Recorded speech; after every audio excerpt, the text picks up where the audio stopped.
All right, Heather. I didn't forget. A, B, C, D, or E? Oh, let's go with C. This is only tangentially movie related. But Coolio died today. Yeah, I heard. I did see that. I didn't realize he was almost 60. Yeah.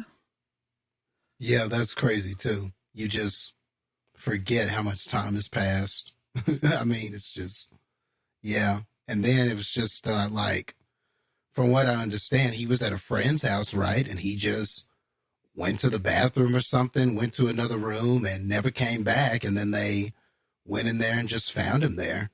Just cardiac arrest, from what I understand. Okay. Yeah, I didn't hear how. Okay. Yeah. Yeah, That's at least that's what's circling the internet. I don't know if that's, I'm not going to act like that is the official story, but that's what I read on social media and whatnot. So, Yeah. But either way, I hadn't had a chance to look up any of it outside of, I saw that he had died. So. Yeah. I have to listen to Gangsta's Paradise or something on the way to work tomorrow. Maybe that'll be a good way to start the day. Just. Right. Or Fantastic Voyage, Mm-hmm. Or the Keenan and Kel theme song. Oh, yeah. Yeah, I forgot he did that. Mm-hmm. He did that. He did. Are you sad enough to watch Dangerous Minds? Man, it's been so many years since I've seen that. I just wonder if I watched it now, would I just hate it? Like, I watched it probably about 4 years ago.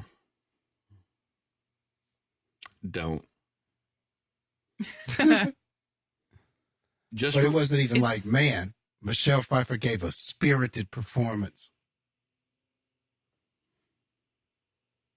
No. You weren't like, man, I really believed her as this white woman helping all these ethnic people. No. Okay. I mean, just watch the Gangster's Paradise music video. It's better than the movie. You get to see her angrily flip around a chair and sit in it backwards. Nice. Staring Coolio in the face. Yeah. Did the Dangerous Minds trailer have the Gangsta's Paradise song on it? I think it did. Did it? Did it? I think so. Yeah, I think so. I want to say it did. Maybe I'll do that then. Just watch the trailer. Nah, just watch the music video. It's fine. Don't even watch the trailer. That's just, let's keep it as positive as we can. Just watch the music video. Got it. I feel like Dangerous Minds and like Save the Last Dance are in the same category of everybody thought they were going to be amazing when they came out, and then they just don't add up now. Well, I mean, I get what you're saying. Like there was fandom for them when they came out, especially Save the Last Dance. Yeah, I was one of them. I'll admit it. Yeah, everybody. I mean, those are movies that's the reason why they're still remembered, because at that time, especially with us growing up, we loved all those movies. It's just that, some of them do not age well. Yeah, they don't age well. No, not at all. And that's just the reality of it. But at the time, man, everybody was watching Dangerous Minds, and the song blew up and everybody loved the song, and it just so you can't help but think of that movie's association with the song. And the same thing with Save the Last Dance. And like, that made me a fan of Julia Stiles. I really thought, oh man, Julia Stiles is going to be like, I really thought she was going to catapult and be like one of the next breakout stars. And then she kind of started having movies, and then it just, I don't know, she just stopped. Or I don't know if maybe life happened. I don't know. I don't really know her story. I think I can kind of explain Julia Stiles' career. And it really kind of circles around Save the Last Dance. So like when you're younger and you see Save the Last Dance, you're like, oh man, that's fantastic. And then you watch it as an adult and you're like, God, what the fuck was wrong with me? I think people just started seeing the movie as an adult and people stopped giving a fuck about Julia Stiles. I'm not trying to say her career, like she shouldn't have a career or anything. I just think people stopped caring. Maybe. Which is sad because back in the day, she was one of my favorites, especially after 10 Things I Hate About You. Like, I was a big fan, but yeah, I think you're right. And maybe the types of movies she was doing weren't relevant enough to like make her somebody on people's radar anymore after Save the Last Dance. I think maybe there was one movie after that, and then everything else was just kind of like just there, She did that, Mona Lisa's Smile movie? Yeah. She did. And that didn't do too great. And then she did even when that she did came the Bourne out, movie. Everybody was talking about Julia Roberts. She sort of got overshadowed in that because of Julia Roberts. Then I know she did that Othello remake, right? Wasn't it called Oh? And it was that was, I think, before. It just got released super late. Save the Last Dance. Well, maybe I saw it afterwards because then I started kind of following her, and maybe that's why. Honestly, I think it came out. I saw it afterwards. I think it came out after that though, because I think it was like 2 years late being released because of the Columbine stuff. But yeah, like I think it came out after Save the Last Dance, because I think I remember the reason I heard about that movie is because she was in it, and I was like, oh, if she's in it, I want to go see it. So I do think it came out after, but probably like a year after, or maybe later that same year. I don't know. But yeah, that might be why. And I don't know. I just feel like she sort of got typecasted, I guess, because she was always sort of this woman in sort of this, how do you say it, non-conventional relationship with some guy, like this sort of underdog relationship where it starts not what well. What they would call today then, probably like your white girl of the week.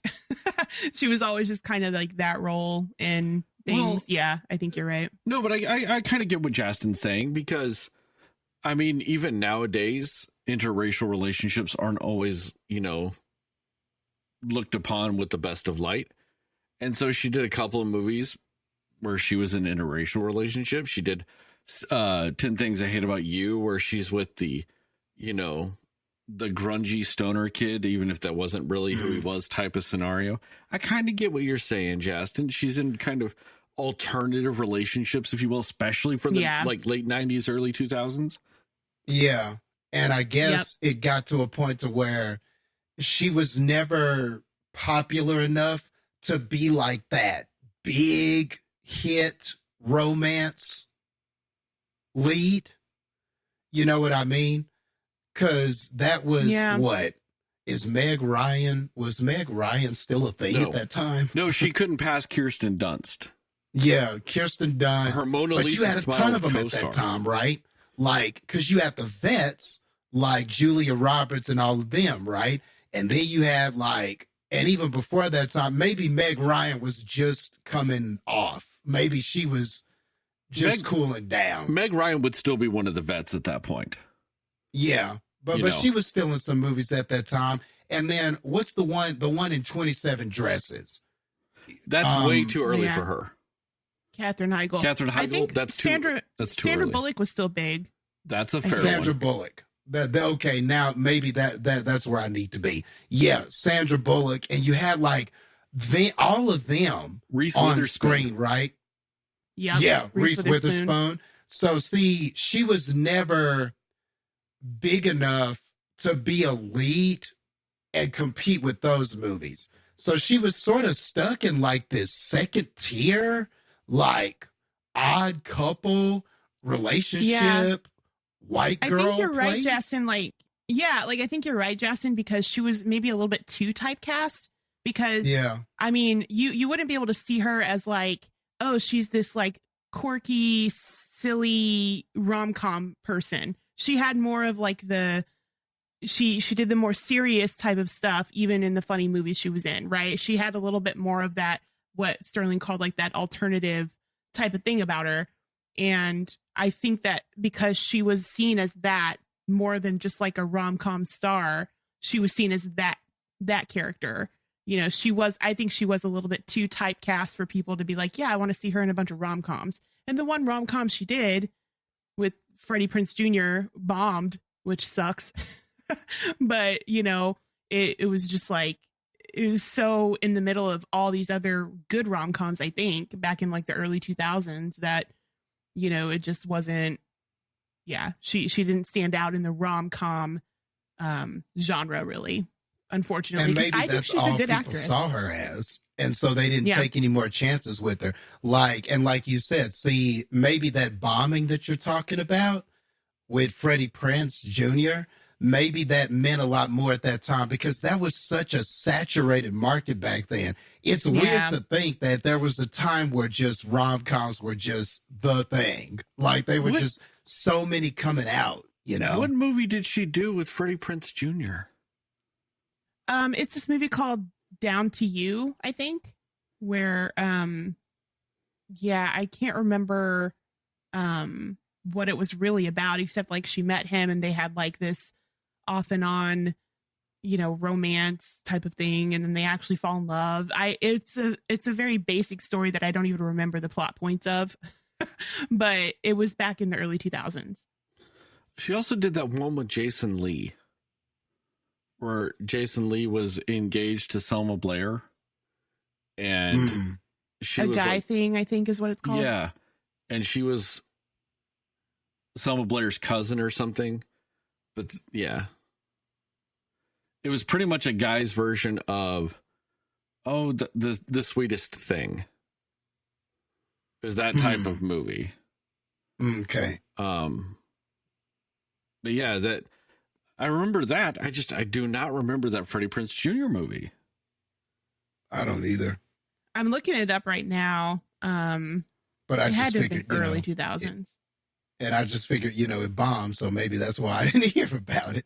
I just took your word for it, but I don't really remember that movie either. But either way, I just think she couldn't get over the hump. That was such a saturated market back then. And if you didn't have a standout movie, a standout performance or something like that, and maybe it's kind of what you said, Sterling, maybe we grew out of that. And her roles didn't grow with us, I guess. She never like evolved or went to this different place or was like, oh, I'm going to go over here and start doing my own thing over here. It just felt like, I don't know if that was just choices that she made. And she thought, I'm going to stay, I'm comfortable with the typecast, so I'm just going to stay here. And that sort of was her undoing. Or maybe she didn't, maybe like she tried a couple of things and they didn't work out. And she was like, uh-oh. And filmmakers were like, uh-oh. So maybe maybe she's not what these people are. Maybe she's not the next Sandra Bullock. Maybe she's not that. I don't know. And that's why her story is a weird one to me, because I really like her. I think she is good. I just wonder if she never found that niche after stuff like Save the Last Dance. Yeah, and I think that's what it is like, what type of role do you give her is really what it came down to. Because, Down to You actually came out before Save the Last Dance, everybody. Okay. And then she did like The Prince and Me, and she did a bunch of the rom-com type movies, but they weren't good ones. And so I think maybe they just abandoned her being like leads in rom-coms because they weren't good ones. I don't know. But yeah, it's almost like because to me she has a feel of she wants to do more serious roles, because even in her later career you see she's doing a little bit more of the serious stuff. So it's almost like for her age they wanted her to maybe do a certain type of thing, and maybe she was trying to do something different, right? She seems to me somebody that would be much more into doing like theater stuff and plays and things like that, like almost like a Shakespearean actor type of person. I just get that vibe from her just with the type of performances you get from her, really. But I don't know. I think it's just like that she didn't fit into any specific mold of a character except for the one, the alternative relationship person is the only category that she fit in. And other than that, they didn't know where to really fit her in, even though she was at the time like a rising star in a sense. But yeah, I don't know. I feel like maybe that was the problem. I don't know. Yeah, maybe. I don't know how we ended up on a deep dive analyzing Julia Stiles' career based on the news that I said. You know how this goes. But anyway,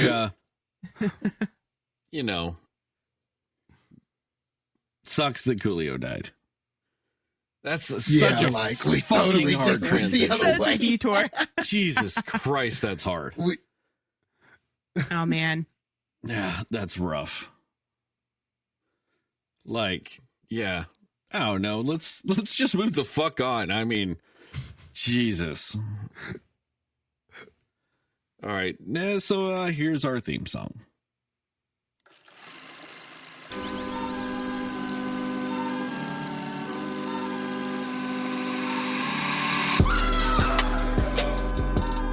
Somebody will listen to me. Nobody knows anything but you. All right. Are you ready? Yes. Come on. Cinema Slayers. Hey, Cinefans, and welcome back to another episode of the Cinema Slayers podcast. I'm Sterling, and as always, I'm joined by Heather and Jastin. And tonight we will be talking about what we liked, didn't like, and everything in between with the Embattled movie. Don't worry, darling. We will go spoiler-free, recommendations and scores, and then into a more spoiler-centric section with time codes in the description on both the podcast and YouTube to allow you to jump around if you so require. And with all that, Jastin, what are your spoiler-free thoughts about Don't Worry, Darling? Well, there's plenty to worry about. No, I'm just, I had to do it. I couldn't have said it any better myself, Jastin. Wow, where to begin? Well, man, this movie, like, it started so strong to me. I really thought that it intrigued me. It grabbed me at first. And Florence Pugh is, acting her tail off and trying to keep this thing as interesting as she can. And there's this storyline with this mystery, and we're trying to figure it out, and we don't understand what's going on. And the first, I would say, maybe like 30 to 45 minutes of the movie, they had me. I was there. I wanted to know what was going on. I wanted to know where we were going with this movie. And then it just starts making these weird storyline choices where, okay, we see some weird things and we're wondering what's going on. And then we see some more weird things and we're wondering what's going on, but we're not answering any questions. And then we see some more weirdness happens, but we're not answering any questions. And it continues to play this same beat. It felt like this movie couldn't get out of the first act. Like, that's what it felt like to me. Like, it couldn't get out of the first act of, oh, there's this, what's going on? Where are we? What are we doing? And then the second and third act felt almost compressed together to where it just, it answers a few questions, but those questions just lead to more questions, and then the movie just ends. And it's like, oh, is that what is that all we're gonna get? And I was left with so many questions, and they weren't the right ones. And I just think it felt like such a misfire. I understood what director Olivia Wilde was going for. And this is what, her second movie? Because her first one was Booksmart, right? Which we all loved. You know, I thought Booksmart was a great movie. This felt, I could feel some of the ambition. From a technical standpoint, it looks good. Like, I thought that tonally, what it was trying to do most of the time, when it was doing the phantasmagoria and the dream sequences and stuff like that, you know, all of that stuff I thought was okay. From a from a cinematography standpoint, I thought all of that was good. I was digging the look of the movie, you know, in this 1950s setting, but all this but then all this weird stuff going on. I thought that all of that was fine. So Olivia Wilde definitely knows what she's doing from a technical standpoint. I just think where this movie suffers is the story. It built up a bunch of things, and it just felt like it didn't quite know how it was going to pay all those things off, or if it thought it paid those things off, I just didn't really feel that it did. So ultimately, it just winds up being like a really disappointing effort. And I know, Sterling, you were kind of letting Heather and I know about a lot of the controversies and a lot of the drama that was happening behind the scenes, which I'm sure you'll elaborate on, so I don't want to take that from you. But, man, a lot of that you were telling us sounded infinitely more interesting than what I saw on screen. So I don't know if that would have been your movie. Yeah, that could have been the movie. So I don't know if that affected the execution here. And maybe some of it did, but ultimately this just felt like where it really suffered was a story. I just don't know if we had a complete story. And I'll definitely get more into some of the questions I had in spoilers that I just don't feel like were answered at all. And then things started happening and characters were just doing things, and some of it felt so out of nowhere with no development or no way for me to understand what characters were doing. And unfortunately, this is just one of those movies. And man, it's definitely a disappointment, because coming off of Booksmart, I'm like, oh yeah, Olivia Wilde, I'm down. Any project that she does, I'm down. Now, now, not so much. Now I'm going to have to do the 1 foot in, 1 foot out thing cautiously going into her next movie, because this really just felt like a misfire. Last thing I'll say about it is that it wasn't a misfire because of Florence Pugh. Florence Pugh was great at this. I mean, or as good as she could be with the material given. I think that she keeps the movie afloat with her acting performance. Her and Chris Pine, I liked him in this too. Chris Pine was very cool to me as Frank, this charismatic, kind of very charming kind of character, but there's this other dark side to him and this other part to him. I really liked him as that role. So Chris Pine, maybe do more roles like this just in better movies, because I think he kind of had something. I kind of liked maniacal, charming, but maniacal Chris Pine. I kind of liked him in this. So those were probably the two standout actors in this. And nobody was really bad. And Olivia Wilde played her part well as well. It's just that I don't know if the story really served any of these characters when you compare that to the acting that all of them were doing, which I thought for the most part was good. So yeah, man, it's not even really a mixed bag. It's just like, it just feels like one of those movies that came out this year that it'll ultimately be forgettable. It's one that I just don't think will linger on anybody's mind. And unfortunately, this is going to be ruled as a disappointment, especially because Olivia Wilde's coming off of Booksmart, which was just such an excellent movie. And this feels like definitely a step down from that. Heather, what about you? Yeah, I echo a lot of that sentiment. I mean, and I commend Olivia Wilde for branching out and not typecasting her own directing and type of directing. Like, this is a very different movie than Booksmart. It had a very different look and feel to it, and I'll commend her for that. It is, I think the biggest word I have for this movie is anticlimactic. It starts off strong, like Jastin said. It starts off really strong.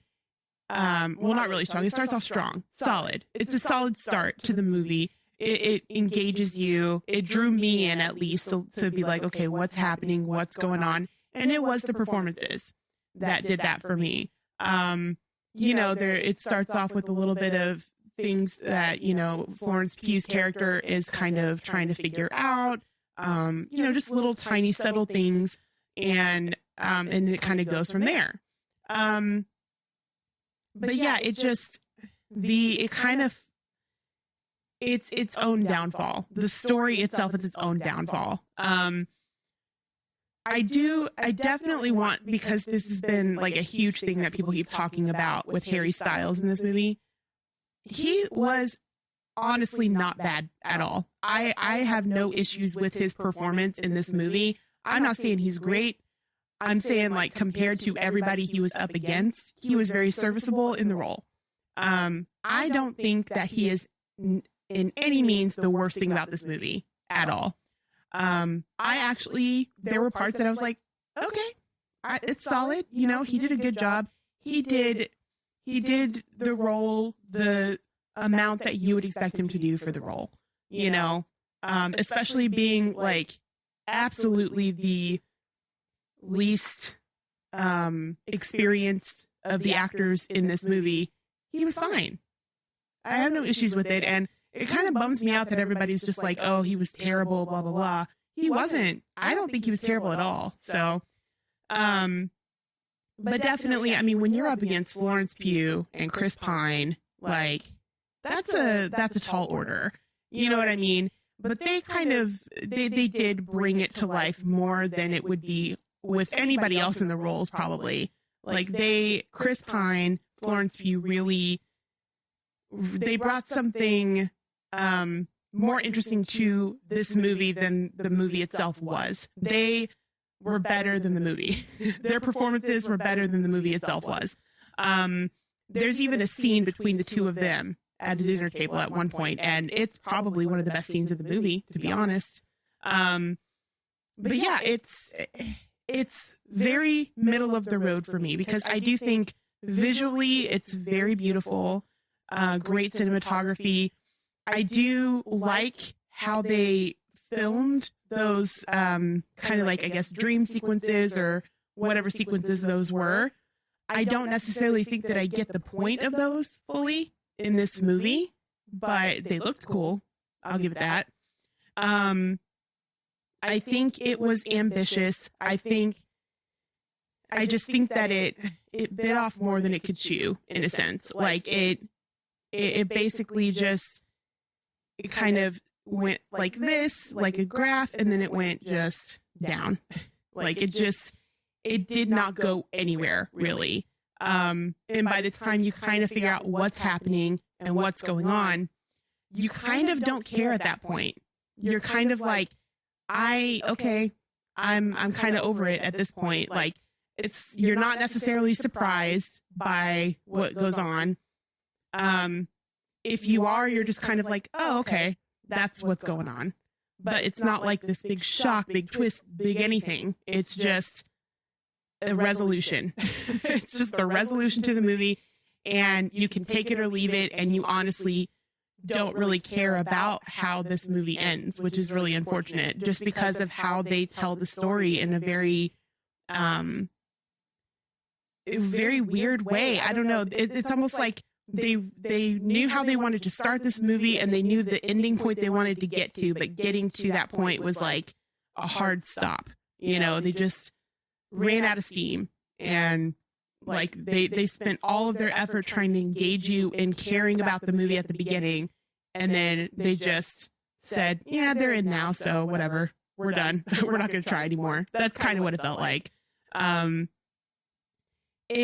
seen worse movies, but I've definitely seen a lot better movies. I lean more on the dislike than the like side of it. But it's very middle of the road for me. Like, I'm kind of up in the air on that, but disappointing is definitely the word for it, I would say. I agree with you on that.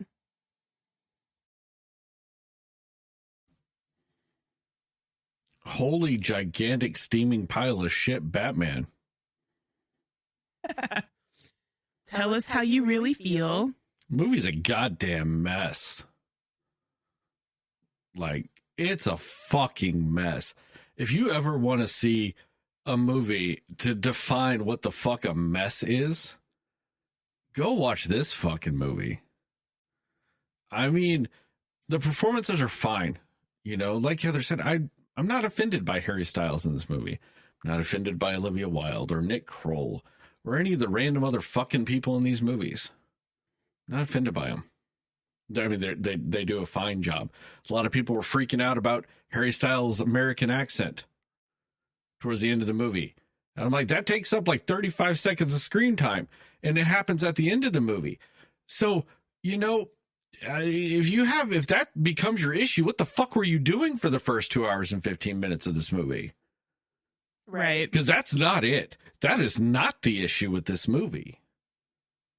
Harry Styles is not the problem with this movie. Florence Pugh is not the problem with this movie. If anything, Florence Pugh is the only thing that makes this movie fucking watchable for 99% of the scenes. Chris Pine adds his Chris Pininess to it, which is never a bad thing. He was fantastic. I agree with both of you. Chris Pine and Florence Pugh, about as good of performances as you could ever ask of anybody. Fantastic. They need to be in something else together. Right.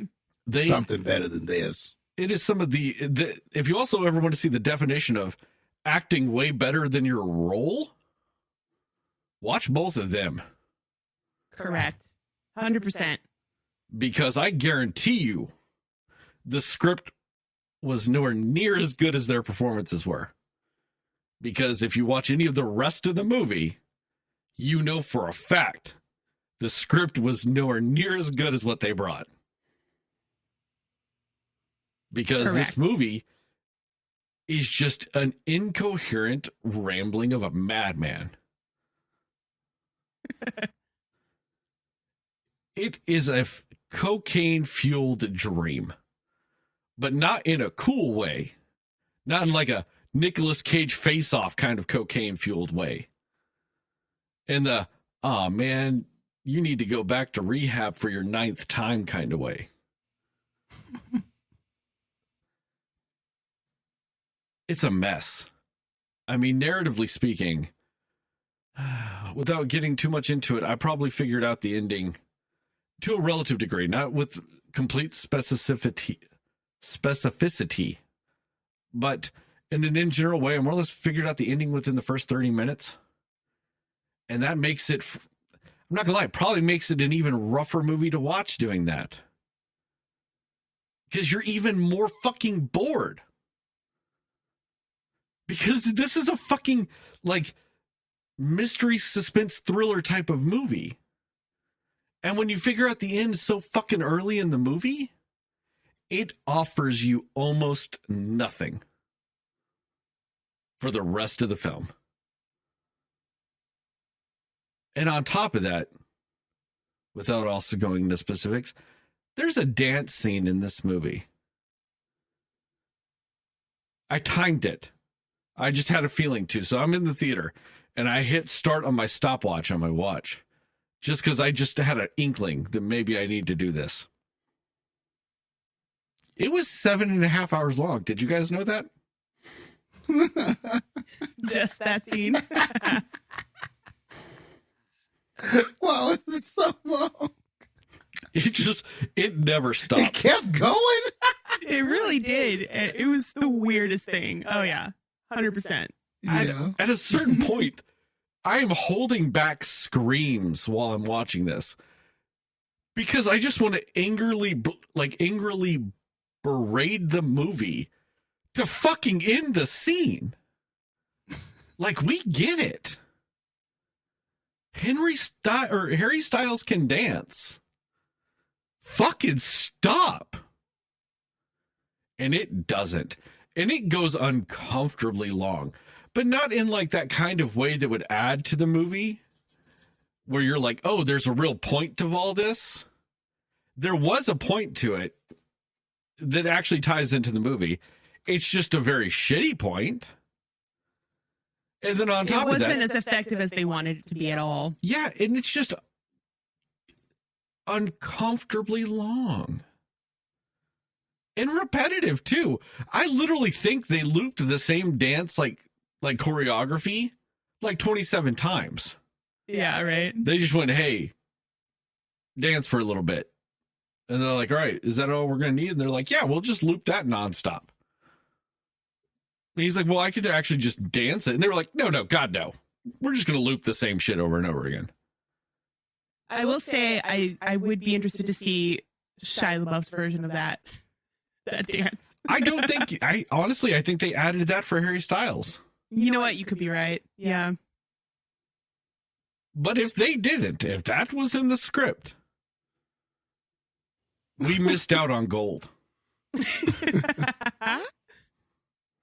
I want to see angry Shia LaBeouf do that dance now.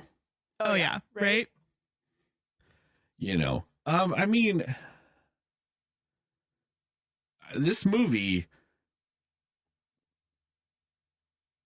just was the biggest chore in the world to watch. And I know Jastin brought up the controversies behind the scenes.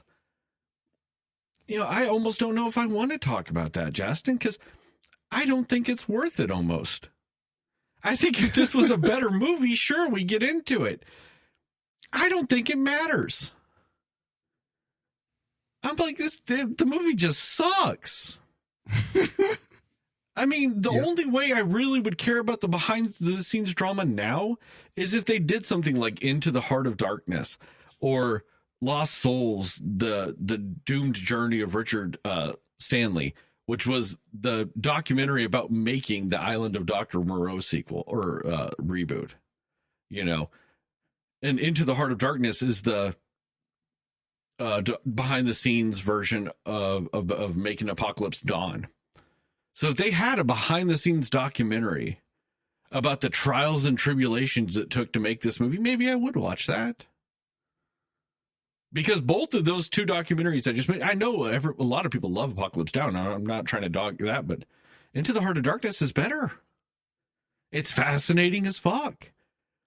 I mean, the remake of The Island of Dr. Moreau is one of the worst things I thought I'd ever watched until I watched a movie called Don't Worry, Darling. But there's a documentary about the making of it, and it's insanely fascinating. Also, I just now realized, why are there so many documentaries about movies that Marlon Brando is in? I just also realized that. That's fair. That's true. Huh. That's true. I wonder if there's any correlation behind terrible movie making documentaries and Marlon Brando. So, kind of makes you wonder. Maybe the ghost of Marlon Brando was haunting this set. So Could be. I watched this movie and went, fuck, that sucked. Like, that was a terrible time at the movies. And I felt like I had above average popcorn. That makes it a little worse. I felt my popcorn was hitting a little better this movie. And the movie wasn't hitting at the same level as my popcorn was. I'm not going to lie. I went through a large tub of popcorn very quickly in this movie. And that's because I was digging that. That was the adventure you had. Far more interesting than the movie is your popcorn eating. Tasting those kernels. I don't know if it's a coincidence or not, but all I know is I started enjoying the movie even less once my popcorn was done. So I don't know if I can agree with you, Jastin. I don't know if the first 30, 45 minutes is really gripping or not. I just know that's when my popcorn was hitting. Maybe it is a coincidence. Maybe when my popcorn ran out happened to be the downward turn of this movie. Right. It really just sucks also that there was like 2 hours of movie left when that happened to me. Because this is a fucking long movie. Does anybody know what the actual runtime is? I think it's like 2:12 or something. I can look it up. Yeah, that's what I thought. Like 9 hours and 57 minutes. 2:03 is what I'm seeing. Oh, okay. You've got to be shitting me, Jastin. Yeah. It's only 2 hours? It's only 2 hours? Over 2 hours, dude. Off my normal bullshit. I legitimately thought this movie was no less than 2 hours and 20. Yeah. Yeah, you feel it. You feel it. How did the Robert Pattinson Batman movie feel shorter than this fucking movie? It's got a good hour on it. Yeah. The first act is an hour and a half. That could be it too, Justin. You're not really wrong. This movie goes an hour and a half of first act. You get about 15 minutes of a second act.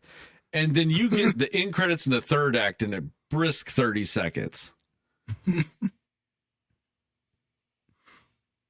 That's a good point, though. I didn't think about that, but yeah. This movie 100%. is so much set up.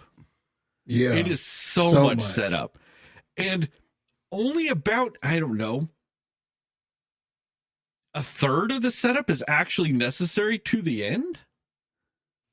If that, I might be being generous there. Man, it was like you purchase all this food and you think, this going to be this big family dinner. You purchase all this food, you make all these dishes, you do all of this stuff, you set the table, the house is clean, and like 2 people come to that shit. Like, that's what it was like. Like, they Lots just of set prep up work. so much prep work, man. And then the payoff was just like, okay, goodbye. That's it. There's the answer. Goodbye. That's exactly what it was like, dude. It was just, I don't know what happened, man.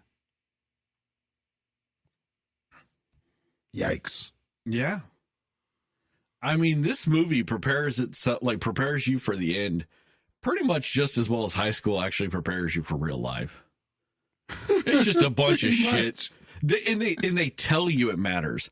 Do you remember in high school, they're like, when you go to college, you're going to have to do this, this, and this, and you go to college. And they're like, I don't give a fuck if you come to class or not.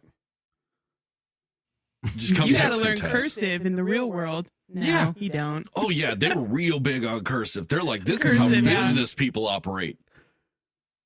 Man, if you see me writing cursive now, it looks like I'm in 3rd grade writing cursive. Because that's the last time you use it. Let's be Pretty real. much. Yep. Just for a signature. That's literally the only thing you need cursive for. I mean, to me, it's crazy that I graduated in 2004. I didn't take a computer typing class until 2003. And God, that would have benefited me so much. But I spent 8 years trying to learn cursive. And I still can't write in that shit. And I'm not even really joking here. My cursive handwriting right now looks like if I just grabbed a crayon and wrote in cursive. It's the same fucking flow. And that was the most important damn thing ever. Oh my God. Also, remember in math class when they were like, you won't always have a calculator everywhere you go. Ha, fools. That didn't age well. That didn't age well Yeah. at all. All the absurdity. Where they're just like, you got to learn how to spell because, you're not going to always have spell check. The fuck I'm not. Right. True. Dude, it really is. Like, it's the same type of thing, dude. Like, this movie is like the cursive of school. it is. Not important and nobody cares. Man, you know one of the biggest bullshit things about it is my parents used to give me shit for my cursive looking like shit. Do you know what I've never seen my parents write in? Cursive? Cursive. They would have given me all that shit. I never fucking seen them do it. And they're like, Sterling, how will you ever learn how to sign your name? Look at my signature now. It's 0% cursive. It's not technically any percentage of an actual word and or letters. Same. Yeah. My signature is a series of swoops. That's it. And you know what nobody's ever really done? Going, wait a second. We can't take this. It doesn't actually say your name. Right. Exactly. That's this All movie. lies. All lies. Yeah. Smoke screen. Something. Anyway. Recommendations and scores? Yeah. Yeah. Recommendations and score. Heather, go. I'm going to have a hard time with the score. I don't even know what the score. It is, I can't actually say I recommend it. Like, I'm kind of like, if you want to watch it and you've already set your mind on watching it, then all right, you can watch it. That's cool. I'm not going to say go out of your way to watch this movie. I just think, I'm trying to think of anybody I could say like, yeah, for sure this person would like this movie. I can't. There's nobody I can think of where I'm like, this is a movie for you. I mean, it has this artistic feel about it with the cinematography and all of that, but it's not artistic in the way that it thinks it is. Like, I think it wanted to have more meaning behind those artistic moments than it actually had. So I can't even say like people who love these artistic art house movies, watch it. Like, it's not even for them, really. Like, it's, if you're just bored and want to kill some time, sure, watch it, I guess. Do you really think that this is the cure for boredom? You're going to make somebody sit through 4 hours of movie to cure their boredom? Okay, fair enough. All right. I mean, give it what you want. I'm just saying, that's the weirdest recommendation I've heard. Watch this movie if you're bored. They might get up for that dance scene, Sterling. You don't know. They might get up for it. Okay, and maybe I didn't word it right, but like if you have nothing else to do, you're looking for something to do and you don't have another option or nothing else in mind, go see it. Sure. Is that a better way to say it? I've got a counter to you because you're gonna. I've got a I'll wait till my time. I'll let you finish, but I do have a counter to you. Okay. In either case, it is. It tries, but it does not succeed in a lot of ways that I think it wanted to with this movie. Acting performance wise, it was successful in my opinion. Story wise, it was not successful. And it's unfortunate because, yeah, like the level of acting performance that you get from some of these people, just like you guys said, it's awesome. Like, I agree. I think that Florence Pugh and Chris Pine should be in a different movie together with the level of like dynamic that they had in this movie in something else that's better. And I would be like, yeah, Oscars for everybody, please. But in this movie, it's standout. Just like because it's the only good thing about the film, that's why it stands out. That's why you care about the performances in it, because it's the only thing that's gripping you into what's happening at all. yeah. So I don't know. Again, the performances, I had no issues with any performances in this movie. I had issues with the storytelling of this movie. Yeah, but it's okay. Like I don't hate it, but I don't like it. It's weird.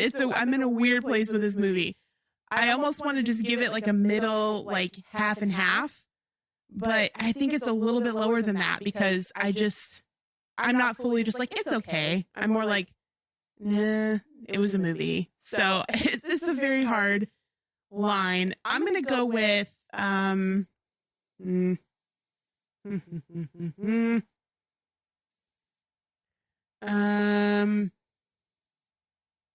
we'll go with 46 rugged Harry Styles looks out of 100. Jastin, what about you?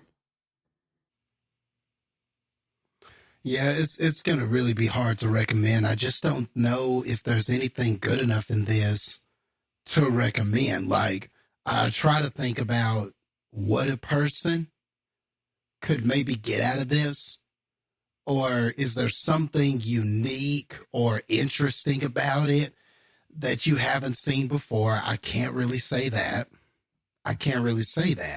Like, even when this movie gets to the resolution, the concept we have seen done before and seen it done in better movies.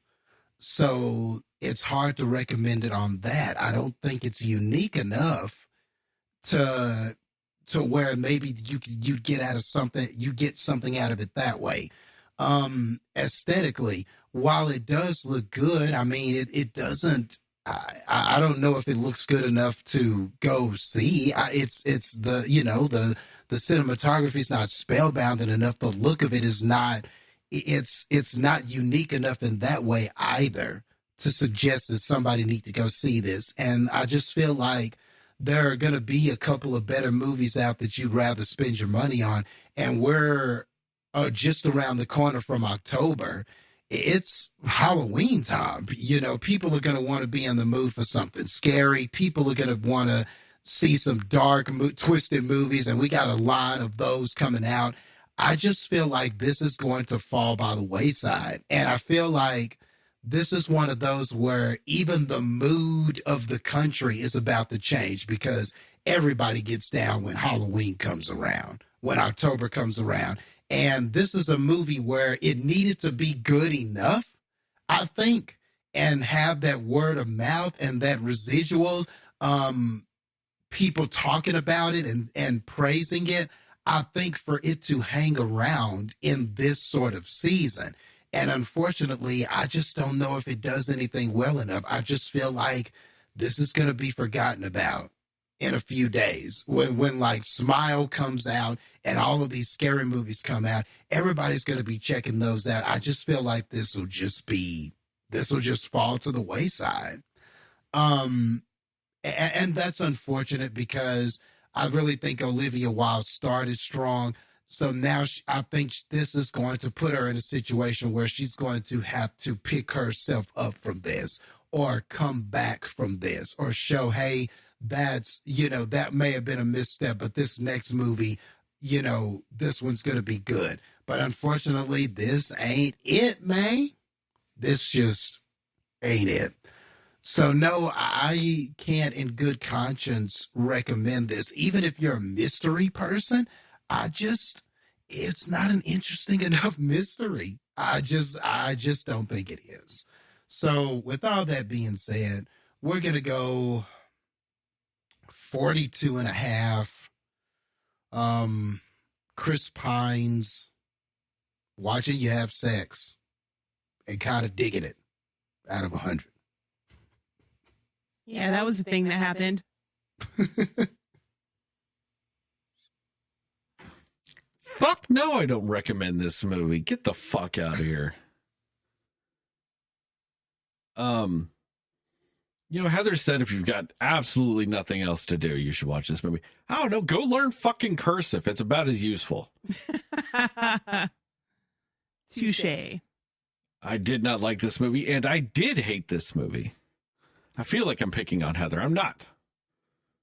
I'm just, a lot of the things you said just stuck with me, Heather. Nah, fuck this movie. Just fuck it. -20 out of, I don't know, Harry Styles dance is a fucking lot out of 100. Jesus Christ. I think that scene's still going, actually. I think that like they go to the end credits and they're like, hey, watch the rest of that scene. I think it's still going. I think they've only shown this movie like twice per theater ever. Because it's just that long. Because it's still going. So we're doing a new segment here. We're doing the actual official Cinema Slayer score. We're aggregating it for you. So, yeah, we're going to take all three of our scores. We're going to add them together. We're going to use that calculator that my math teacher said I wouldn't have at me at any given point in time. The official Cinema Slayer score for this movie is a solid 23. I rounded it up. Cool. Okay. It's a 23 out of 100. Just to make sure everybody knows. This is a fucking 23 out of 100 official. It's going to flash up on the screen maybe eventually. Probably this time. I'll have it. You know, you'll see it. You'll hear it, whatever. Spoilers? Yeah. Yeah. Spoilers. What the fuck was the point of that plane crashing? Because, like, how was that actually a thing? Yes. I had that same question. Yeah. It's a fucking simulation. How is that a thing? How does that just happen? How do you accidentally write a program that has a plane crashing just for whatever fucking reason ever? Like, what? What was that? Yep. Yeah. Like, and so many things that were like leading towards the mystery make even less sense when they go, hey, it's a program. Like her saran wrapping her head. How is that a thing if it's a program? Yeah. How is the wall randomly crushing her against the glass a thing? You know, like there's so many things in here that make no sense whenever they go, hey, this is virtual reality. I'm like 90% of your mystery is ruined by that. I mean, so many things in this movie just they don't line up. Like towards the end of the movie, Olivia Wilde's character is like, when you kill a man in here, they die in real life. What happens if you kill a woman in there? Do they not die? Yeah. Like the neighbor. Yeah. And if that's the case, why do you have the only customer you have, which is men, because this is a weird take on that. Why do you have them be the only ones that can die? That's so weird. You're letting them kill your customer base. I don't get it. Why would you write that into the programming? Why don't you just write it that nobody can die?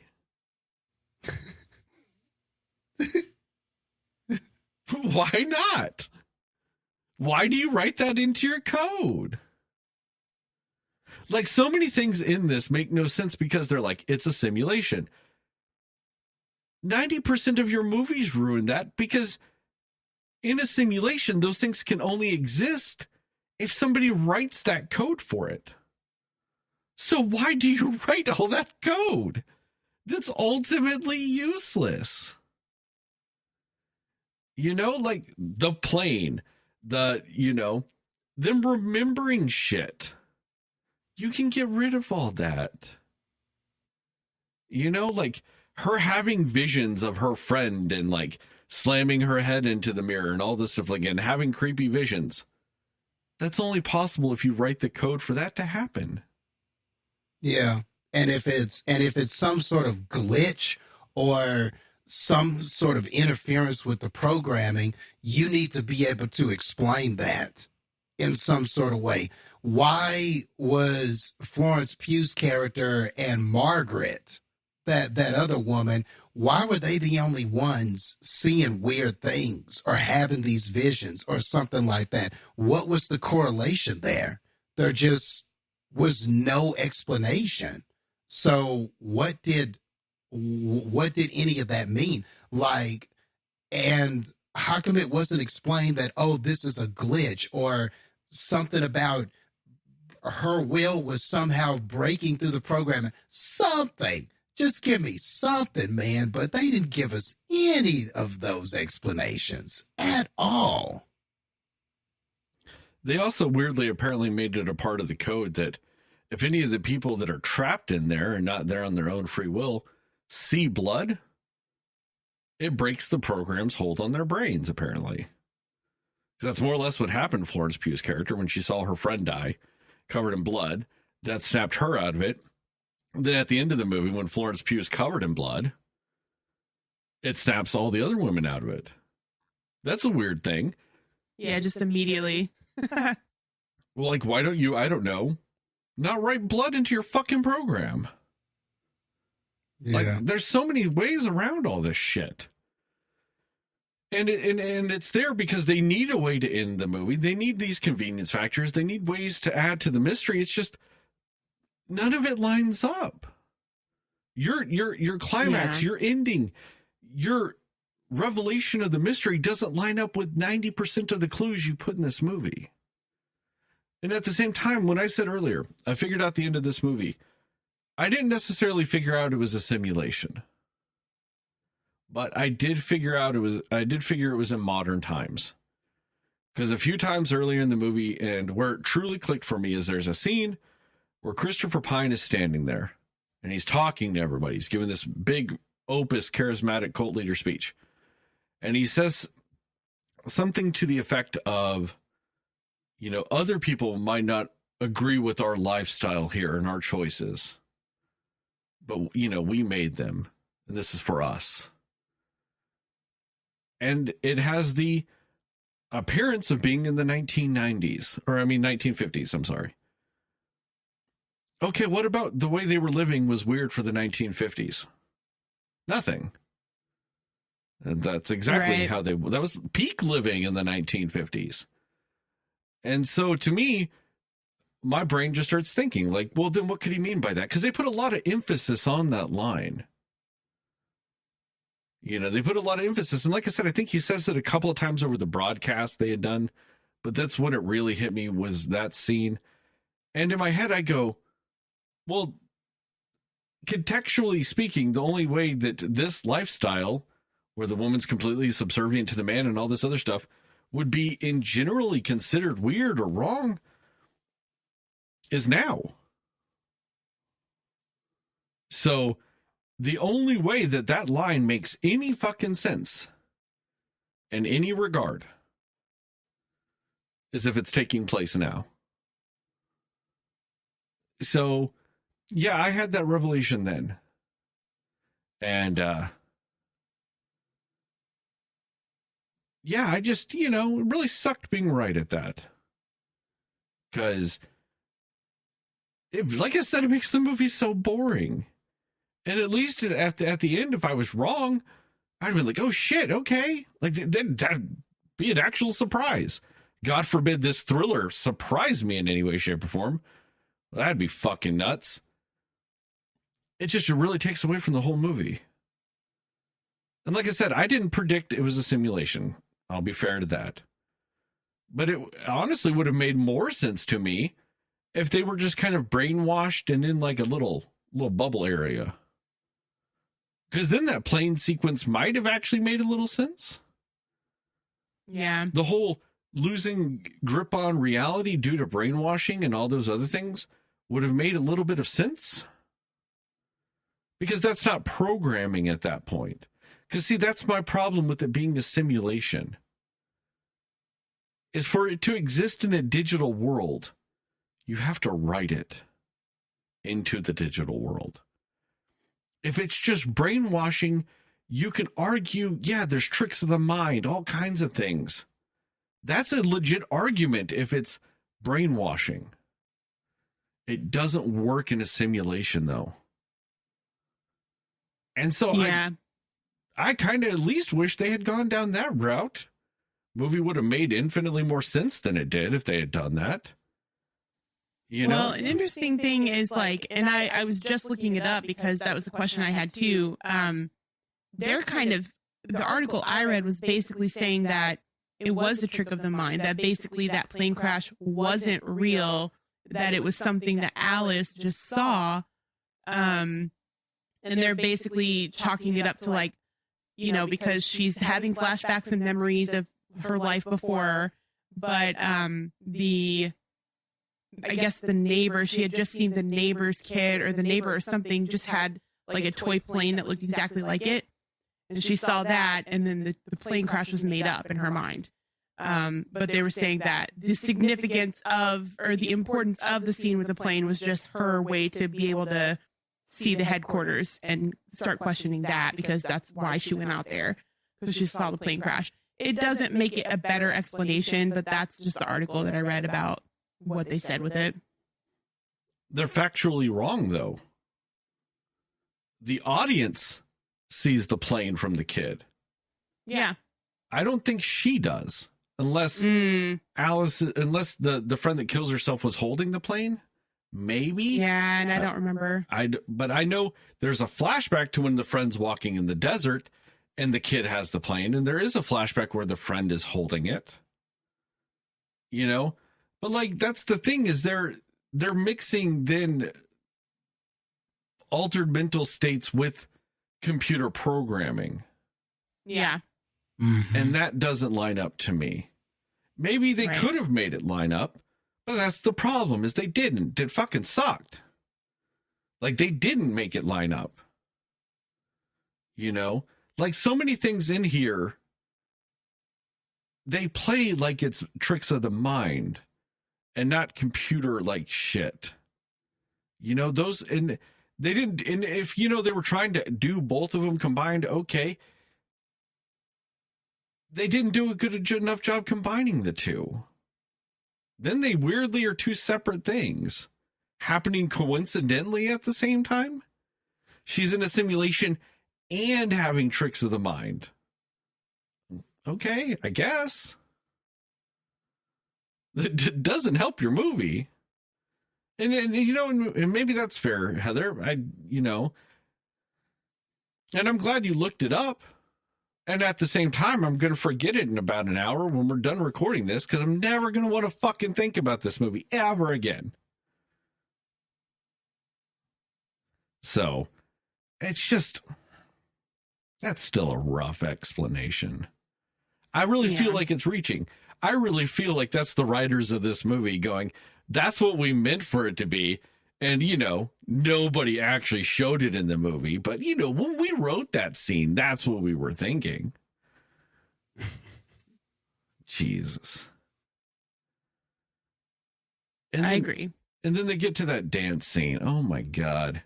And so the whole point of it is to show that in the end, you know, Chris Pine's character has control, ultimately. Like, he can control things. I think that that was meant to show that he was forcing Harry Styles' character to dance longer and to do more, that he was in control of that. At that one point when he's like, oh, let's make him do more spins. And he's like, yeah, just keep spinning. That's what they were meant to show with that. And I get it. They kind of show it a little bit. They hint towards that being a thing. But the scene goes so long, you check the fuck out of it. You don't give any fucks about that scene when it's over. When it's over, you're filled with a sense of relief that you don't have to fucking keep watching it. And I feel like that was so many points in this movie.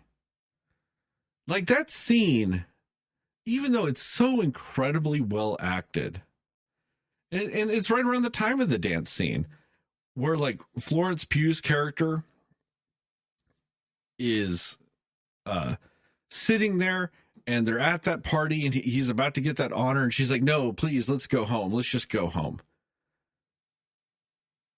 That part of the scene drags out, too. It just keeps going and going. Yeah. And she's acting very well in it. But then it happens again and again and again. And you're just like, fucking end. And I feel bad that I was thinking that, because I didn't know that by that scene ending, it meant the dance scene began.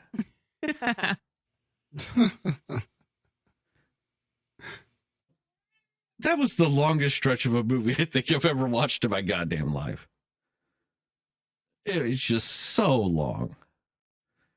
I mean, and it's just, there's so many weird things throughout this movie that I get it, but they don't line up. Like, okay, maybe one of you guys can answer this for me. At the end of the movie, Gemma Chan's character stabs Chris Pine. She's like, it's mine now. Or something like that. I can't remember her exact line. Did that mean she knew what it was and she was taking it over? Or what? That's what I got from it. Yeah.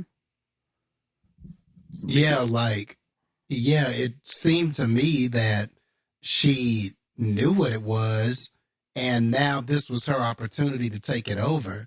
But still, you just have so many questions like, what exactly is this? Is this just, is the purpose of this just to make money, just to have these users so you can make money off this program? It was Chris Pine. We got to see what Florence Pugh's what he was. We got to see that in the real world, he was this loser. And that's why he wanted this 1950 simulation where he was the breadwinner and everything like that. Well, what was Chris Pine in the real world? What exactly was he? Like, I think he was a podcaster.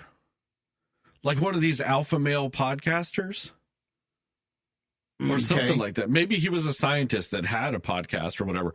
Because that radio show that you hear him do throughout the movie is what Harry Styles was listening to. Yeah. That kind of made him go down that path.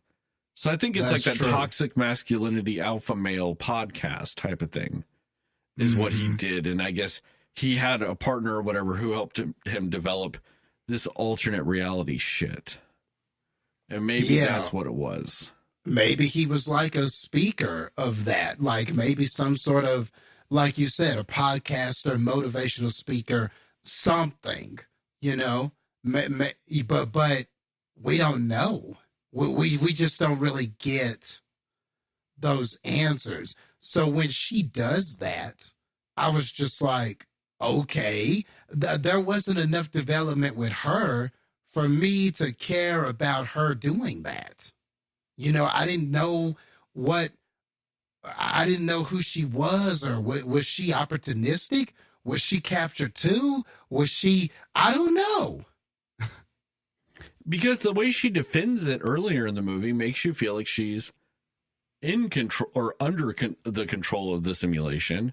But then that happens and you're like, is she? I don't know. Like you said, Jastin, like they're incredibly ambiguous with that. Like, and I get that it's supposed to be like an empowering thing of like, oh, now they're taking control of the simulation. But I don't know, swapping one toxicity for another is not necessarily the best thing in the world, And I get that most of the people in the simulation, at least the women, don't know they're in a simulation. A handful of them do, and they say why they're okay with it, whatever, that's fine. But, I mean, it's just, like, is this thing really cheap to do? Like, because Harry Styles would just go for like 8 hours and, could afford an apartment and medical equipment to keep her alive with an IV and eye drops and all this other shit. And, he could afford all that and a daily subscription to keep her under there. Like, geez, that's a lot of fucking money. Yeah, like how much is this per day or per month or whatever? Yeah. Honestly. Yeah. And then on top of that, like, how do you have something like that and it not be watched by the feds or something? Like, it's obviously being used to kidnap people and to enslave them. How is just no one else aware of it? Because he's implying that, like, just the alpha male mentality of it all is what is the whole thing. But he's not implying that, like, oh, some people disagree with the idea that we kidnap and enslave people. But we know that that's the right thing. is that what he was saying? But then how do people just not know? Like, it just, none of that lines up. Like, somebody else would know about it or something. I mean, and she was a nurse, right? Like she wasn't a nurse. She was a doctor. She was a medical doctor. She was a surgeon. So, I mean, nobody's going to be like, why has she been missing for Yeah, where is weeks she? or days or Yeah. hours? Or nobody called that apartment. Nobody came by to check on this doctor who has these patients lined up. Like, she said, I opened up 20 people today or something like that when they were yelling at each other. If you're that important of a doctor, she's like the doctor house of that hospital. She's opening up 20 people or something like that. Somebody's ass would have been over there doing a house call, Right. checking up on her ass. You know what I'm Like, saying? we need our best doctor even. Like, hey, Yeah. come back to work, please. We need you. You Yeah. know what I mean? She seemed pretty important. Yeah. Yeah, and it's just one of those things. I mean, like, I get the message of the movie in the end, and I don't necessarily disagree with the message overall for the movie and stuff like that. But God, it was the most haphazard and clunky way to actually try to get there. It really, it took so long. And then also, like, one of the things that's so confusing about this movie is that Olivia Wilde was talking about how she really wanted this movie to have sex scenes in it that were more from the female perspective. And she wanted to really showcase that because she was like, you know,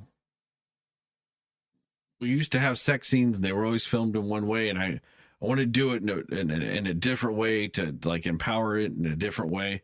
Sure. Okay. This movie was actually really light on sex scenes, considering that was like a stated motivation of hers. I mean, I don't even know if you would say that they had sex in Chris Pine's room during that. It really just looked like that was hand stuff. Like he was doing stuff to her with his hands. Didn't really look like sex. And then, he performed some kind of lingus for a while. I mean, all fantastic things. Don't get me wrong. Fantastic things. But is that what women want from sex scenes in a movie? Just some mouth and hand stuff and that's it? Call it a day? I mean, that seems a little boring. Just throwing that out there. We can do more. I was very confused considering that was one of her stated motivations with this movie. And I feel like that was a lick down. Well, for me, what purpose did it serve other than just to say that they're a good couple? I mean, I'm just trying to understand, like, okay, I get that if she's like, I want to show it more from a woman's perspective, but like you said, so the guy going down on her, okay, cool. But what purpose did it serve other than like just to say they're a happy couple, I guess? Yeah, And I think. I'm sorry, go ahead. And the last thing I was going to say about it and if this was supposed to be a simulation where these men are sort of painting this ideal 1950s sort of utopia where the women just clean and gossip and they come home to the women and then the women have sex with them, why would that necessarily be from a female's perspective, given the context of the film?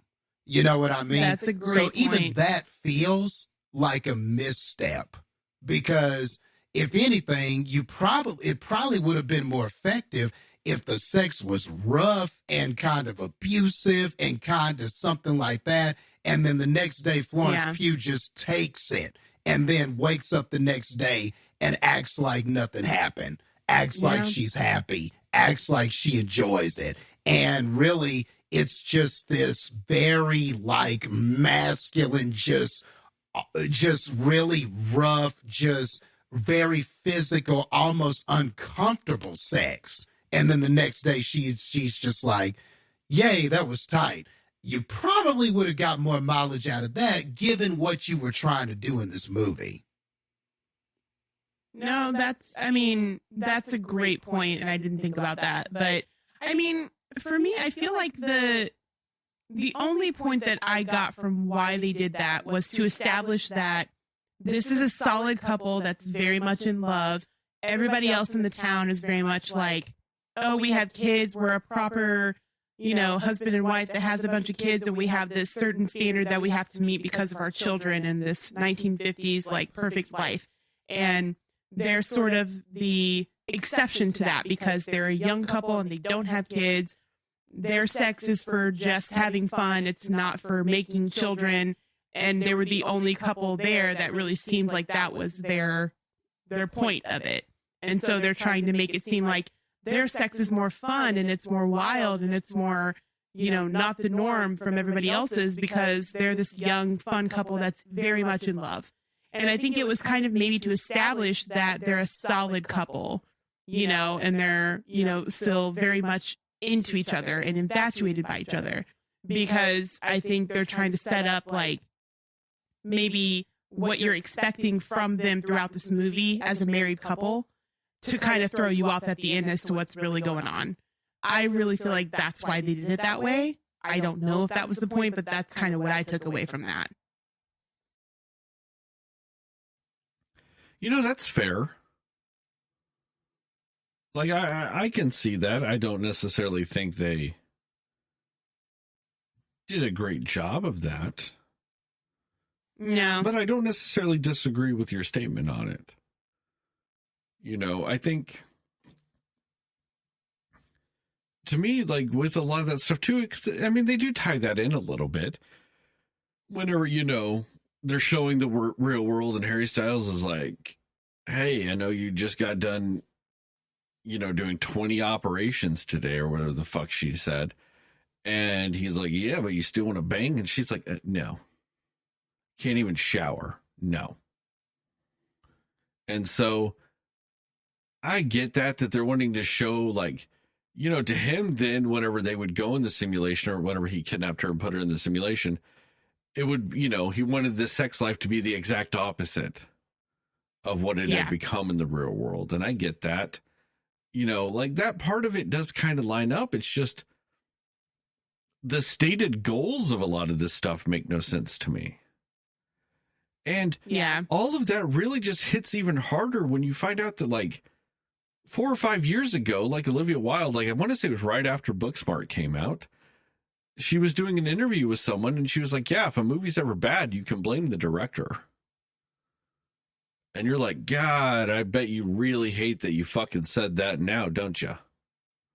And then I feel like I could easily see her pulling a situation like Elizabeth Banks did with the Charlie's Angels movie, where she kind of said like, whatever it was that she said about the excuse for why people didn't like the movie.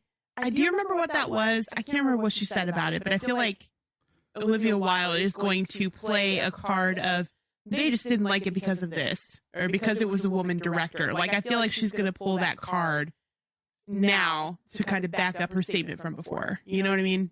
Well, Elizabeth Banks ultimately was talking about how she thinks that people didn't go see the movie or didn't like the movie because they're sexist. And I don't know, to me, that was like slightly disingenuous with it, because I feel like all the people that were sexist and talking shit about it on the internet were the people that weren't going to see the movie anyway. Like, Yeah, that's fair.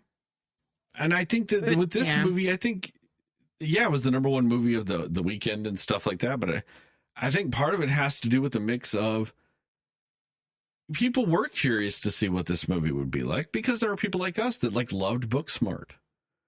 And, you watch the trailers for this movie and you think it might have some potential. And I think the other 50% of them were there because they wanted to see what all the drama led to. Yeah. Yeah. It actually, I think it got a bit of a push because of that bad press. You know, I think it actually drove interest for the movie a lot. I mean, and there's been lots of reports that, like, you know, disagree with each other. Because I want to say, like, right after the movie came out, there was a report that Olivia Wilde and Florence Pugh got, like, on a screaming match on set. Like, so much so that, like, Warner Brothers executives had to be called and show up to get it, you know, to get everything back on track and shit like that. But then, like, right after that, like 40 crew members came out and they're like signed a petition or signed a statement saying, yeah, that didn't happen. So, you know, like, and that's the thing with a lot of this movie, we don't know what's true and what's not. You know, a lot of people say that Olivia Wilde just cast Harry Styles because she wanted to fuck him and because they started their relationship whilst doing this movie. Her statement on it was that was always supposed to be the casting. He was the first choice, and then he couldn't do it because of the tour he was going on. So that's why they cast Shia LaBeouf, you know, but then the whole Shia LaBeouf casting and firing, that's gotten muddy because she's like, I fired him because, you know, he was a little bit too intense and that's not the type of like set I want to have. Because this was before any allegations had come out against Shia LaBeouf. And so she was like, the energy he brought to the set isn't conducive to how I make movies. So that's why we had to let him go, because it wasn't a good fit. And then, you know, he comes out with text messages and a video from Olivia Wilde to him, all saying that, like, she wants him to come back to the movie because, you know, he does things the right way. And maybe he can teach Miss Flo, talking about Florence Pugh, you know, like teach her, maybe like get her to, you know, be in the right place to make this movie, like more or less showing that they had all kinds of problems already. And I'm just like looking at this and I'm like, what fucking problems did Florence have? Right. She's the saving grace of your fucking movie. Right. Yeah. Whatever her process is, let her fucking do it. Because she did it right. Yeah. She's the only, saving grace, you're right, of this movie. And like, and it's also kind of like, the first thing is, I don't know how you go into casting Shia LaBeouf in your movie not knowing that he's a very intense person. Like, that's his process, and he's been very open about that for forever. Like, that he's gets very, very intense about his acting process. Like, that's something that you would just know casting him in this movie. And I was curious too, because I was like, I'm trying to picture him in this movie. Like, I'm trying to picture what he would have brought to this. And I think that Shia LaBeouf is a phenomenal actor. I think he's very talented, acting wise. But I just think that it would have been a very intense performance to bring to a character that doesn't have a whole lot of dynamic in the first place. Like, and that's why I think, and that's not a knock on Harry Styles, because again, he did a good job for what he could do with his role, but that character was not to be the dynamic character of this movie. You know, there were moments, but he wasn't that character that you were looking for that depth from. You were looking for that from Florence. You know what I mean? Like, so I'm just trying to think, like, man, if they would have brought Shia LaBeouf into this movie, it would have been just an extra intense, like, again, probably elevated performance way above the material that deserved it. But then it would have just been so off kilter too, because it's like you have 3 performances at that point that would have been far above and beyond what the script called for. And it just would have made it even more, like, weird to watch this movie, to be like, why is everybody bringing their A game to this when the script does not need you to do that? Unfortunately, you know what I mean? Yeah, but at the same time, to me, I think you almost have to assume that character that Harry Styles plays and that Shia LaBeouf was cast as for some point, you have to almost assume that that's just a different character. Yeah. They probably like had to rewrite a lot of it. Yeah. Yeah, I just don't see where you would expect Shia LaBeouf to play that character, or that Harry Styles could reach the type of character that Shia LaBeouf could play. Yeah, like if he was more of a main character at the original script or something, it would have made more sense. But Yeah.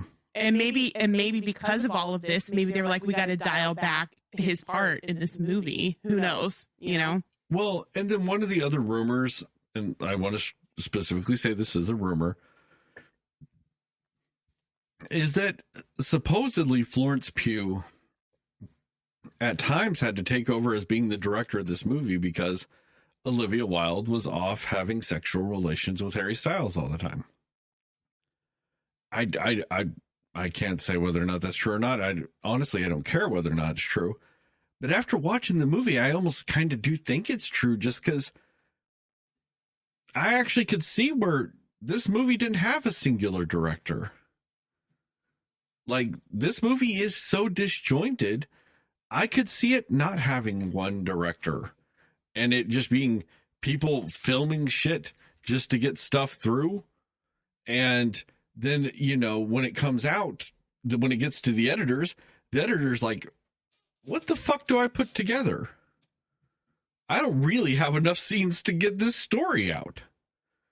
I could see that being a thing, because if you're not the director of this movie, but you're being told, like, just to get things going, to go direct some shit, you're not really going to know if you got all the scenes you need. You're not the one that fucking looked at storyboards and doing all this other shit. Like, you're not planning shot lists and all this other stuff. You're just like, hey, let's just go film some of this shit and get it done with.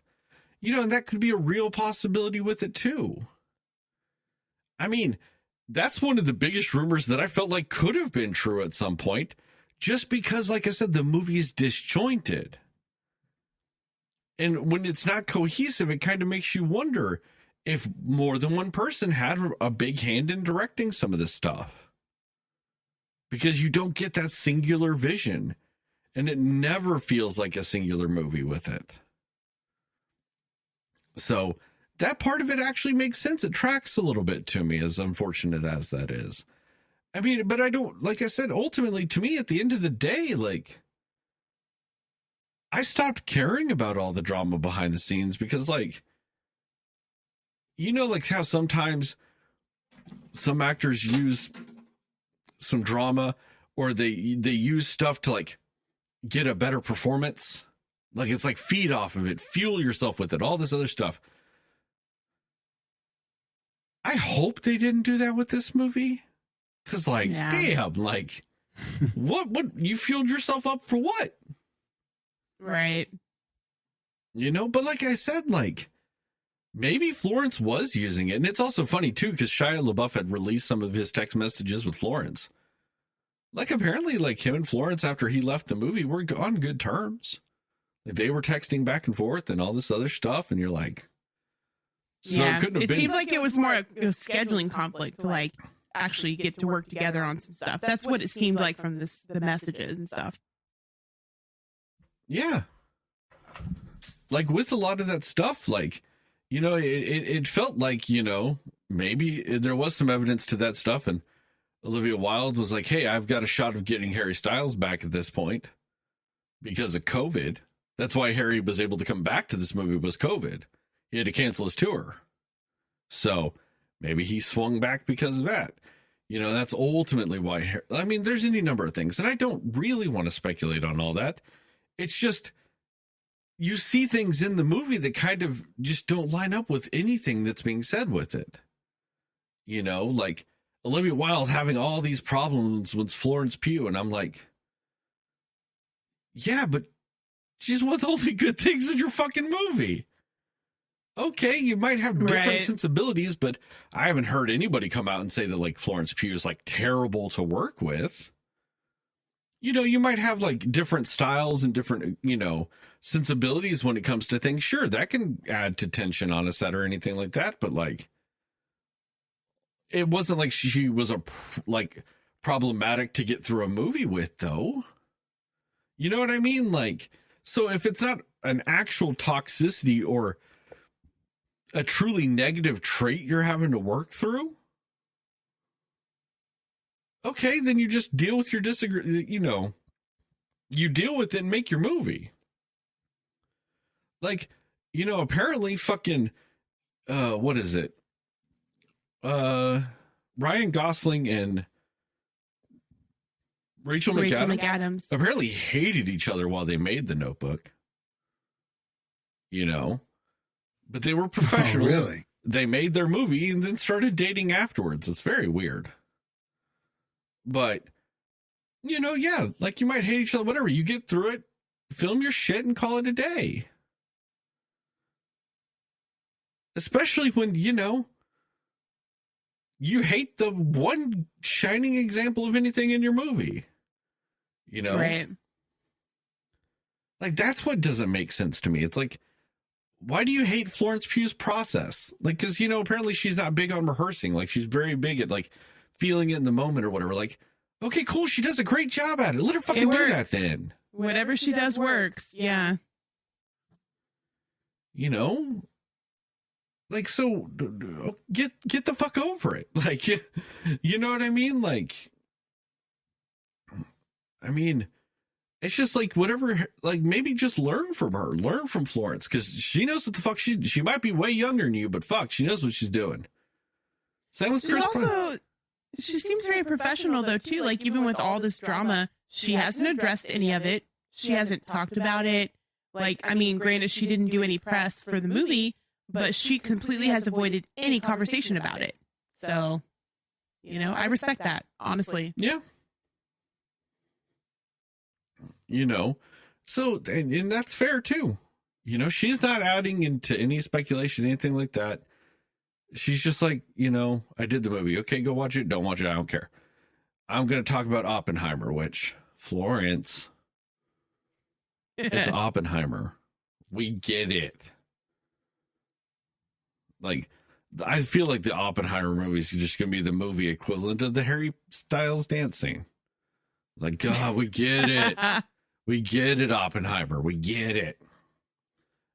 All right, I need to be fair to that movie. It's nowhere near coming out. So, but yeah, it's just, when it boils down to it, when I saw this movie, I was like, I wasted so much TikTok time on the drama of this movie. It wasn't even fucking worth it.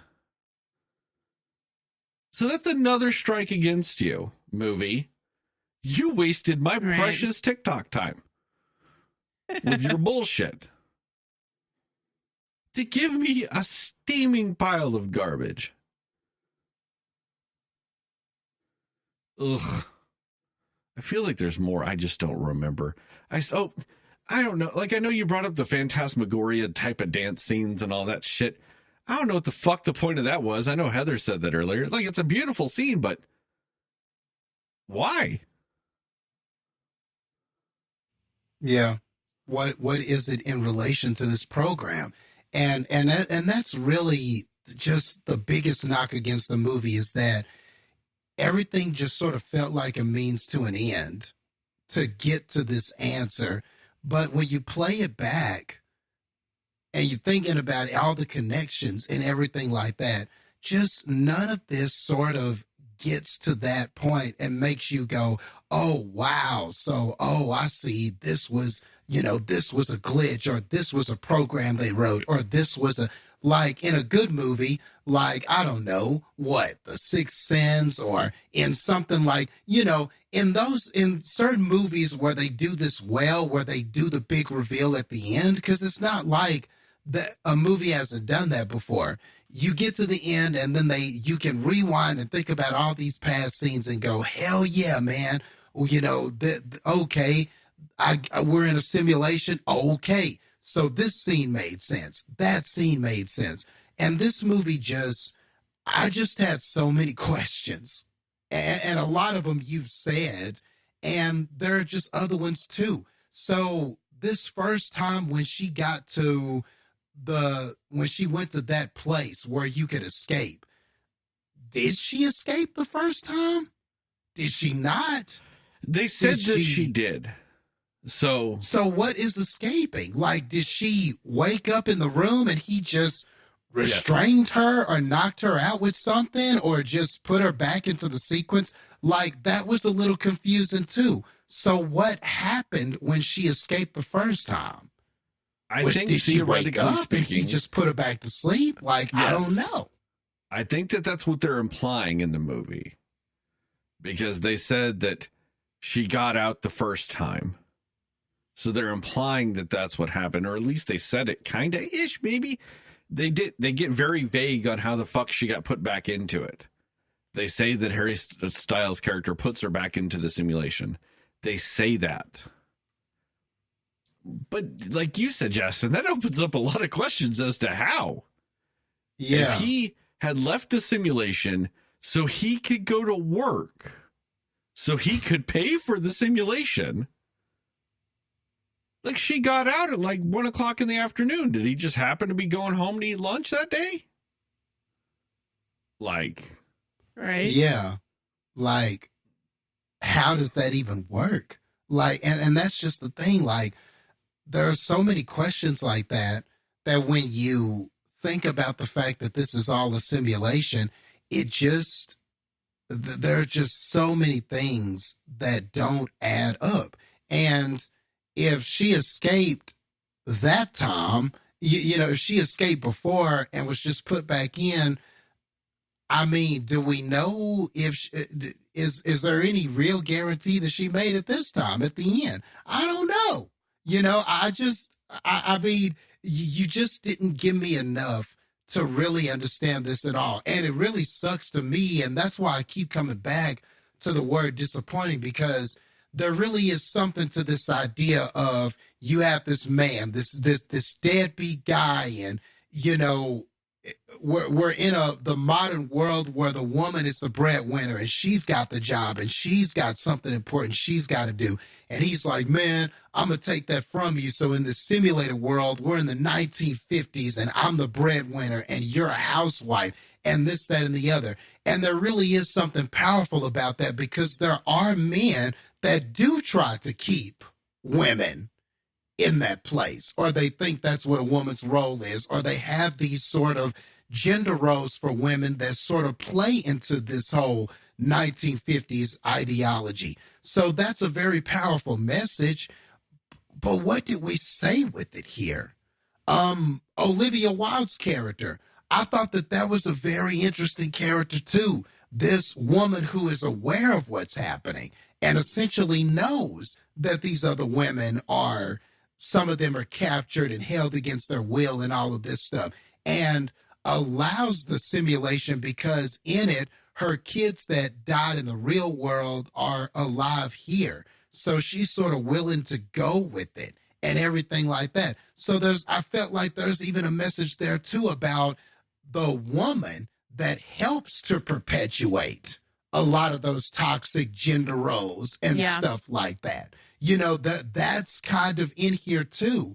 But even though you had these interesting concepts on paper, and I could see some of them in her movie, so I get kind of what she was going for, but man, we just did not execute with this at all. And at the end, it just becomes an escape. But what does that mean? What are we really trying to say? Like, what? And that's the part that I just don't understand, and then the stuff about men in control and stuff.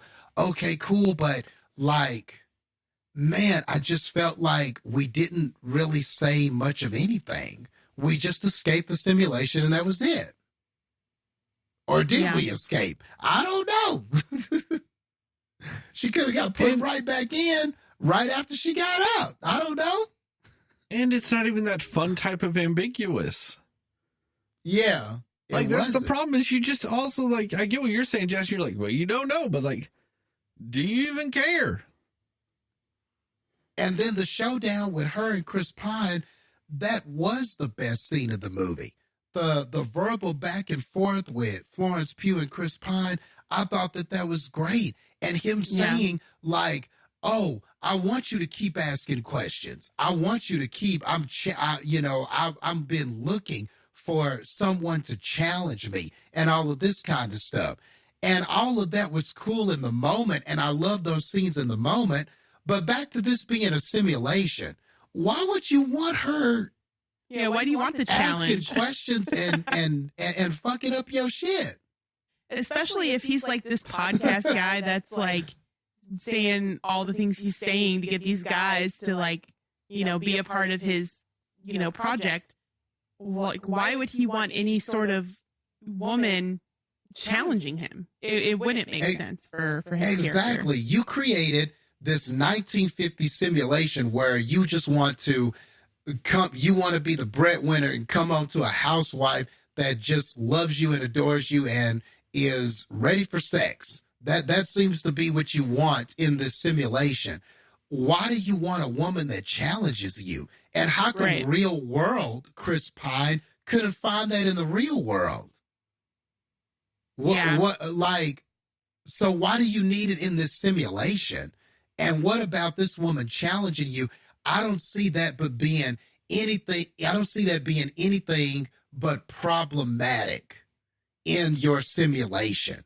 That's all it would be, is problematic.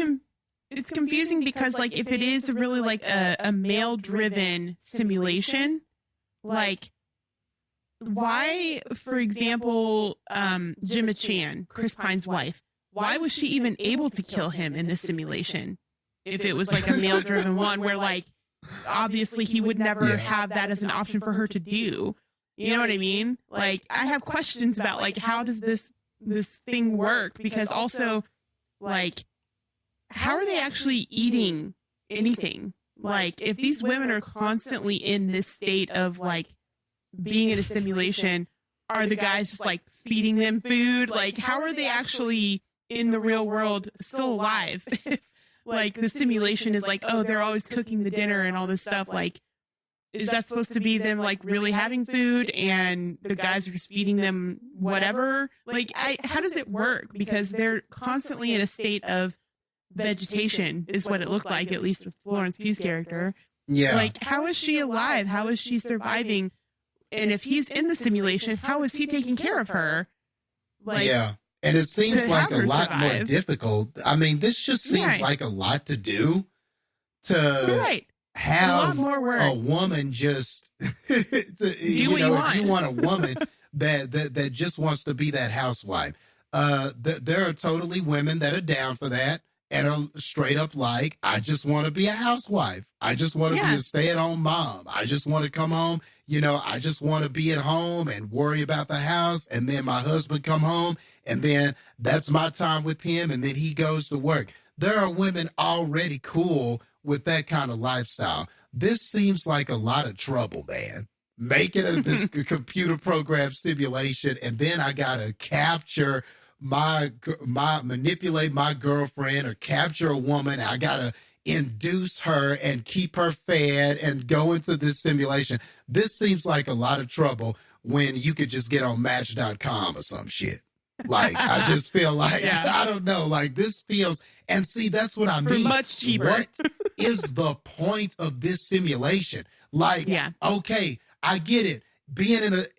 Suddenly being a simulation is a cool idea because the Matrix was cool, but there was a point to the Matrix. There was a point. They were induced in that sleep so the machines could feed off of them. They were being used as batteries. There was a point to the Matrix. They needed to be sustained because they were the energy source for the machines. What the hell is this? Yeah. Right. What is this? Why are you spending all this money? Why are you spending all this time to just essentially have a housewife? Right. I just don't understand, guys. I don't understand. To comment on one of the things Heather brought up. These people are being kept alive essentially on IVs. Because they do show Harry Styles like putting a new IV on there. Okay, so theoretically, whenever they go off to work, that's one of the things they're doing before or after they leave is like putting eye drops in their eyes. Because that's really bad tech that their eyes have to be open the whole time, too. That's dumb. Right. and then changing out IVs and like taking care of them medically and all this other stuff too. Maybe they could probably do it when they go to sleep, before they go to sleep. Fair enough. Because whenever the simulation goes, or when they go to sleep in the simulation, they could theoretically drop out of it and do work, or do something. But I mean, theoretically, I say all that, but the only way to get out of it is to go to the fucking headquarters, which seems like, way easier said than done. So that's a bad failsafe with it. So there's that aspect of it, as how they keep them alive and all that other stuff, Heather. And if you notice though, when they show in the movie, they very rarely ever eat in the movie. Shows them making a lot of food. But I can only think of a handful of times. That dinner scene is, the only time really. Like there's the one scene when Harry Styles is trying to cook dinner and I don't know, they both take a bite of a carrot. And I think somebody else eats a carrot because in the movie. The whole thing about like the eggs don't have anything in them. Yeah, I guess that makes sense. I didn't think about that. Yeah, and why did that happen? Like, is it because the program hadn't gotten advanced enough to where you could put egg yolks in eggs? Like, well, that was after a scene where you made eggs. That's what I'm saying. Like, they had like every morning she was having breakfast where there's eggs. So like, why is when she's making it, they're not? Like, I don't know. It's weird. Yeah, and see, that needed to be explained. That there was a glitch, or something from the actual machine in the actual world got detached, or he didn't connect something right, or he didn't set it up the right way. And so there was a glitch, and that's why she could see, and that's why stuff was kind of screwing up. Or that's why she suddenly kind of had these memories, because the programming isn't complete. Maybe that's where they were going in the simulation. What if they're helping Frank build this program? Maybe the plane. Way easier thing. You guys missed the symbolism of it in the movie. Uh-oh. It's one of those things. It's like, it's, that scene is supposed to more or less show that it's like, what's on the inside isn't right type of scenario. Like it's just a shell. It's not real. It's a shell. Because it's literally just an eggshell. So that's like an example of her mind breaking what the actual simulation is and all this other stuff. Which is like we talked about earlier. Fine. But they just didn't meld them together. And that's literally the symbolism of that scene. Is that it's a shell. Because that's right after she realizes, or not realizes, is exposed to the idea of it not being the right reality because her friend died. You know what I mean? Or that's right after her friend started saying stuff that made her like a little questioning about things. It's just a shell. I see. Which is perfectly fine. But what is the movie explanation for her being able to see that? Or sense that? There would have to be, if you're in a simulation, there would have to be some sort of glitch. There would have to be something, there would have to be some reason why she was able to see that shell. And I just don't think they had it. Either way. I think what the movie was saying is like when it got to that scene, that within the movie itself, it's like there was a story, and like there was this rabbit, okay? And this rabbit was kind of running around doing rabbit things, and then there's like chickens, and that's the explanation.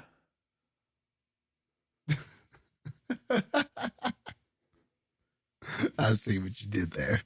That was really kind of a jab at Jastin, but that's also just as coherent as what the fucking movie did. That's the problem. That is totally something I would say when I have no good explanation for something. I would say something as random as hell like that. So I appreciate that. I really do. But anyway, I mean, not to beat a dead horse, but there's tons of just questions like that. And what I was trying to say is that all of this could have been a part of the story. If that was explained that this was her, that she's seeing this because there was some mishap in the program, maybe where everybody was going in the morning, the Victory Project was just to better this program simulation. Maybe they were all going to help Frank build a better one, but they hadn't built a better one yet. You know, why should you even be able to get to headquarters at this point? Something should just happen to you to send you right back to some place in the simulation. But it makes sense if this was like an early program and there were updates and patches and it's not complete. Like so a beta that's test. why these people, Like a beta test. Yes, like a beta. So that's why Florence Pugh could get to headquarters. That's why the other girl, Margaret, was seeing things and realizing this wasn't real. That's why she could crack the egg and stuff. Because the program it's in its infant stages and it's not perfect yet. And that's what That would all be the a good men were going to explanation. do, you know, to improve this program because it's not complete yet. They can't completely get these women to do what they want to do. They can't completely subjugate these women. So they're trying to get this perfect program so that they can perfectly control these women. And it's not working because you can't completely control them. You'll never completely just have them subdue to your will. That it'll never be that way. And that could have been essentially what this message, that could have been a part of this. And they could have easily had that scene too. When they're doing Yeah. the scenes of showing Harry Styles in the real world and stuff, why couldn't you have shown a scene where he goes and meets Chris Pine and that doctor character who helped, quote unquote, found the Victory Project?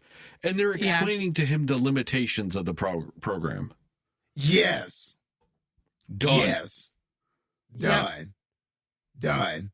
You could have totally had that in there. And I love that sort of empowering message of like, for centuries, that's what they've been trying to do. That's what men have been trying to do. Control women. And you cannot. There is no perfect way to control them. You will never have that kind of control over them. No matter how much you try to do it, no matter how much you try to manipulate, you will never have that full control over them. And maybe that was the perfection that this Victory program was trying to reach. And ultimately it fails because, well, in the movie, it's because of Florence Pugh and Margaret and people like that and Gemma Chan. But I like the bigger message of is that you can't control them. Stop trying to control them because you will never have perfect control over them. You'll never be able to do them like that. I think that's a powerful thing there, that maybe you could have ended on a great note with that. But anyway, we didn't do none of that shit. So. No, they didn't. You know, and the thing is this movie does have some good ideas. Yeah. Like, there's some good ideas. There's some good scenes in it. There's some good stuff in it. But ultimately, when it boils down to it, that's all it ever is. It's just some of that shit, and that's it. Yep. And I do like the thing. Somebody talked to the woman that played Margaret, and she was like, "Oh yeah, I filmed way more scenes than what they put in the movie." And they're like, "Oh, does that bother you?" And she's like, "Shit, I got a paycheck still. My paycheck didn't change." That's the right attitude to have. They can cut Right. all my shit all they want. They paid me for all the shit I did. Yeah. Right. And and I feel like, and that's the thing is, you feel that too. You feel that there is so much shit on the cutting room floor here. There is so much shit there. Yeah. And that makes a lot of sense to me because Margaret seemed infinitely more important than she was. And it just sucks that character just does all of that and sort of starts this lead and then disappears. I think there's a more interesting story where she comes back fixed and all of a sudden Florence is trying to talk to her and stuff and she's not responding, or all of a sudden she's different. She's not panicking anymore and she seems brainwashed. And then it leads to more questions. But maybe like her and Florence do something, like maybe Florence doesn't give up on that and maybe gets Margaret back and maybe some more stuff happens with Margaret. I just think in a better movie, you would have tackled this a different way. And it was also just sort of like anticlimactic, as you put it, Heather, that Chris Pine and Florence didn't have that final battle scene or that final confrontation or anything. We got it at the dinner table, or maybe that was it. I don't know. This movie's just crazy. But like, that was underwhelming too. All of that with I want to be challenged, and keep asking questions, and Florence, I want you to challenge me. And then Jimmy Chan just stabs him. Right. That was just totally like underwhelming too. And so like, I wasn't even though it was a surprise, I was like, what? He's going out like that? I was expecting something to happen. Like he'd pull a Mr. Smith and phase through the knife or something and go, this is my shit, but well, we didn't get anything like that. But I even had some issues though with that scene at the table, because like at that one point in the argument, the Chris Pine character goes, just like I trusted you in my bedroom. And then like Harry Styles acts like, oh no, she fucked him. Then the movie later establishes he knows they didn't. But so why do you have that scene where he acts like it? 2, why didn't she comment on the fact that he was obviously trying to make it seem like they fucked? Yeah. She did not I was thinking that argue too. against that at all. Because she's like, she's just like, what about this instead? And you're just like, come on. Why would you do that? Why wouldn't you sit there and go, you were the one watching me and my husband fuck in your room. Right. What do you mean, like all this other shit? Throw it back at him like that. Yeah. Like, you wouldn't just like, but you just like acted so defeated real quick. And I'm like, was that a scene also to show that like Chris Pine does have like extra powers in this universe type of thing? Like I said, the same thing they were implying with the Harry Styles stuff. Were they implying that same thing? It's just, but like I said, later in the movie, he knows she didn't fuck him. But that's how he acts, like, oh no, my wife fucked my boss. Right. And you're like, what was that scene? Yeah. I mean, I tend to agree with something Jastin said earlier about like this movie. It kind of gives me that same feeling that the Honk for Jesus movie did, where it lays out this big problem that the world has right now. But all it says is, this is the problem. And then it just doesn't really tell you a resolution for it. It doesn't give you this hopefulness that it's going to get better necessarily. It just says, here's a situation based on a big problem we have. And, it ends how it ends. Like, like it's saying something without saying nothing. It has that same problem. And this movie does that too. It's like, it feels like it has this big dream of something it's trying to say through this movie that gets lost in just the chaos of like how this movie paces out and what actually takes place in this movie. And it's like, there could be a bigger conversation and a bigger way to do this. And that was a very missed opportunity, like it just, they missed that in the mix of everything. And I think that honestly, like the pacing of this really was like a huge problem with the movie, because as you said, like the first act is an hour and a half of the movie or whatever. But the problem with that is like, they also, while you're intrigued pretty much right away and you're interested in what's going on and you're engaged in what they're about to do, they give away too early that something's amiss. Like they, instead of like, it gives you maybe 5 minutes of thinking that she does have this perfect life. And then literally like 5 minutes in, she's already like, it's almost like she's already questioning things. And I feel like they should have slow paced that a little bit better than they did, to kind of give a little bit more build to this movie, into the next section of the movie and everything. But it's almost like right away, that she's already thinking something's wrong or having these weird visions and flashbacks, and it's like, maybe slow pace that a little bit, or establish your relationship with these people and your husband more in this world before you do that, because then the payoff for that is going to be a little bit better and you're going to care a little bit more, because you're like, wait, something's wrong here. This is crazy. Like, she seemed like she was so happy. And then, like, the payoff just would have been so much better if they would have waited and slow played that piece of what they do with the story, Yeah, and then they just played that something is amiss beat over and over again. And tonally, it just was the same, even though different things were happening. Tonally, nothing was happening. It was just the same thing. Something is amiss. Uh-oh, look at this. That's weird. Something is amiss. Uh-oh, look at the egg. Something is amiss. Uh-oh, the ballerinas. Something is amiss. Uh-oh, Margaret. Something is amiss. And tonally, we didn't really go anywhere for such a long time. Or at least that's how it felt to me.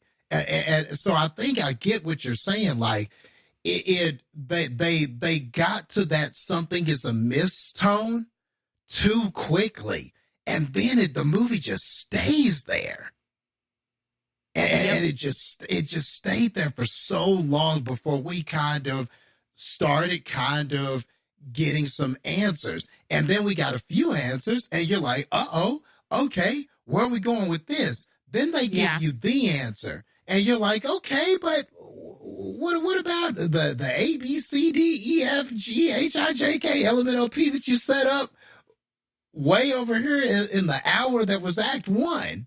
Like, you didn't answer any of that stuff. And so it just really sucks. But yes, I totally get what you mean. If tonally, it just stayed in that same kind of first act, something is a mistone for just far too long, in my opinion. Yeah. Yeah, and the thing is, too, and I think one of the things that would have helped this movie a little bit more, too, is if it hadn't jumped almost so quickly that something was amiss. I don't feel like they stayed with everything being normal long enough. I think they went to it's a little miss. Like, so you didn't have that really solid foundation of what normal life is. I know that, yes, you're supposed to just assume that it is your atypical 1950s life. I know that's what the assumption's supposed to be.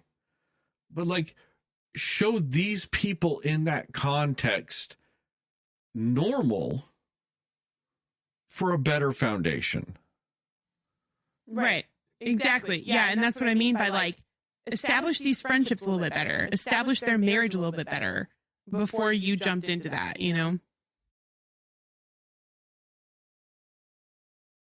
Yeah, I agree with that, Like, because when it goes to something as a miss, well, yeah, the whole thing was always kind of a miss. Because they just seemed like 1950s people in a cult. Like, before you get to it's a miss because there's something else going on, you still get it's a miss because it's a cult. Yeah. Because then they have that one scene where it's like the new guy and they're all at the beach party and there's the new guy and the new guy's sitting there trying to hide his erection for how much he wants to fuck Chris Pine.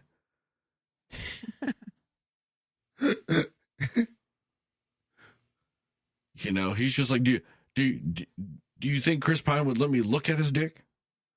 It's just, it's a very awkwardly written scene. And that's the unfortunate thing about this is so much of this movie, when you've got performances that are at worst fine and at best really great, and you've got a story that's nonsensical and never actually lines up or holds its own weight or anything like that, you've only got two groups of people to really fucking blame. And that's the director and the writers. Yeah. No one else is at fault for this movie. When your worst performance is just the definition of fine as fuck. Yeah. Yep. Right. Yep. I mean, and that's the thing with it is like, I don't know. I feel like it almost like gives you this false idea that like you should love this movie because you're seeing these great acting performances. Like it's almost like in your head, you're like, they're doing a great job in their performances. I should like this. I should be really into this. Like they're doing a great job. And it just totally distracts you from the fact that the story is not there, you know?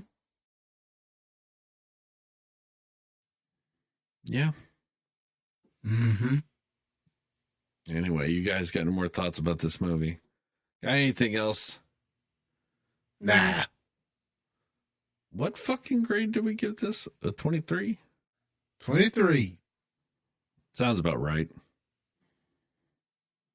So on that note, thank you guys for listening to this episode of the Cinema Slayers podcast. Check us out on the internet at www.cinemaslayers.com or Cinema Slayers podcast on Facebook, Cinema_Slayers on Twitter and Instagram, Cinema Slayers pod on TikTok, Cinema Slayers podcast on YouTube. Shout out to Plug Migo and Mundo Cho for a theme song and logos respectively. Tell your family, or no, give us a 5-star rating review. We'd really appreciate it. Also on YouTube, click like, subscribe, click the bell if you just don't want to remember this comes out every Thursday on YouTube. Tell your family, tell your friends, family, tell your family's friends, and most of all, tell those dear sweet mothers, because mothers love. For this one, I'm going to say a rebellious Florence Pugh. I would have also accepted just Chris Pine. That was going to be my next thing. Both are valid. Florence Pugh is Florence Pugh in this. Both of them are valid. Yeah. So, good job, Heather. Thanks. You're really rebounding after the one time you didn't just say Idris Elba. What did I say for that one? I don't remember. Lions or something like that. I don't know. Yeah, there was one like, movie where I'm like, you really missed the mark on that one. I was trying to just mix it up, and then I was like, that was not the one to do it on because it was Idris Elba. Yeah. So, but you nailed it on this. You did. I'm just saying there was a second option too. Both are right. Equally valid. And most of all, just remember, according to Jastin, with the utmost consistency, unlike this fucking movie, according to him, Moon Knight is a Best Picture winner.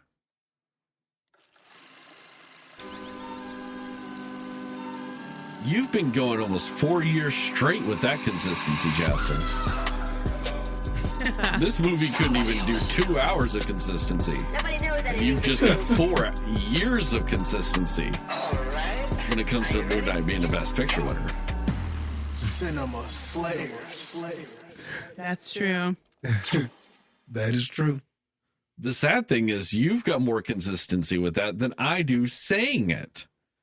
Because I forgot to say, as I always in the podcast, the TikToks, and the YouTube videos, according to Jess. See, I fucked up my own consistency with it. And my own fucked up consistency is still better than this fucking movie's consistency. Because it's almost consistent that I fuck up consistency. Just saying. And also, I don't know if I said that enough in this. Fuck this movie. Yeah, you only said it a few times, so yeah, you need a few more in there. I was so tempted for my whole spoiler-free review to be fuck this movie. And I was so tempted for my recommendation and score to both be fuck this movie. But we were doing the first ever Cinema Slayer score, so I had to go. Right. And I was like, man, am I going to tone down my scores? I was like, I will. I'll only give this a negative 20. Because if this was last week, I would have said at least a negative 6,000. But I'm like, no. We're being more official now. Let me tone it down. When we got to the end and you said, what was the score? I just felt like on the inside you wanted to deduct more points. I think you kept yourself from doing it. I did. I just felt like I toned myself down. He's going to deduct more points and redo the average, and this is going to have a lower score. I really thought you were about to do it, but maybe it just wasn't that bad. It wasn't bad enough to drive you to that. But I promise there's going to be a day where we're going to get to the end and you're going to deduct more points and redo the average and say, it's this now. I know it's going to happen. Jastin, I know it's going to happen. The thing is the only reason why I didn't do that is because I tried to give it a realistic score in my mind. Yeah. It to be a negative 20 was about as fair as I could be to this movie. I couldn't bring myself to even give it a positive number. I was like, no. Yeah. Fuck this movie. Then you heard 23 and that was felt too positive. I know. You hesitated. It felt too positive to you. You almost choked saying it. You were like, and then you what? were like, man, I'm not going to do this bullshit tonight. I could tell. In your head, yeah, totally. I could tell, man. I saw it. I saw you. You almost did it. And then you were like, nah, man, I'm going to just let it go. Like, I was like, I'm going to rate it in and be fair and balanced. But when I saw just a positive 23 as its overall score, I'm like, that is 40 fucking points higher than I think it is. You're totally right, though. He completely toned it down. Like, yeah, and it killed him inside. You could see it. Yep.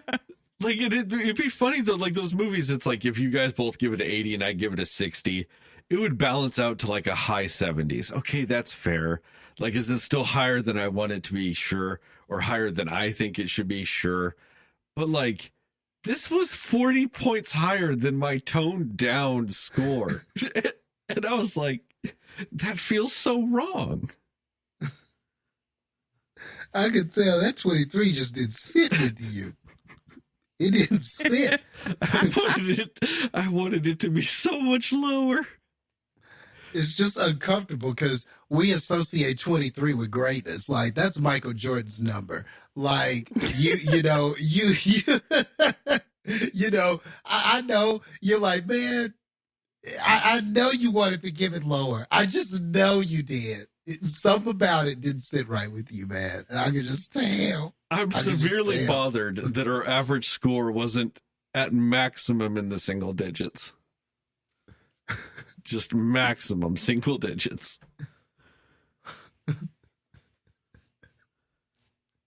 And I know it's all because I tried to be nicer and only give it a negative 20. I know it's my fault. If I had just gone with my gut and given it the negative 6,000 that it fucking deserved. It's just because it was the first one. They caught you on a good night. It was just the first night.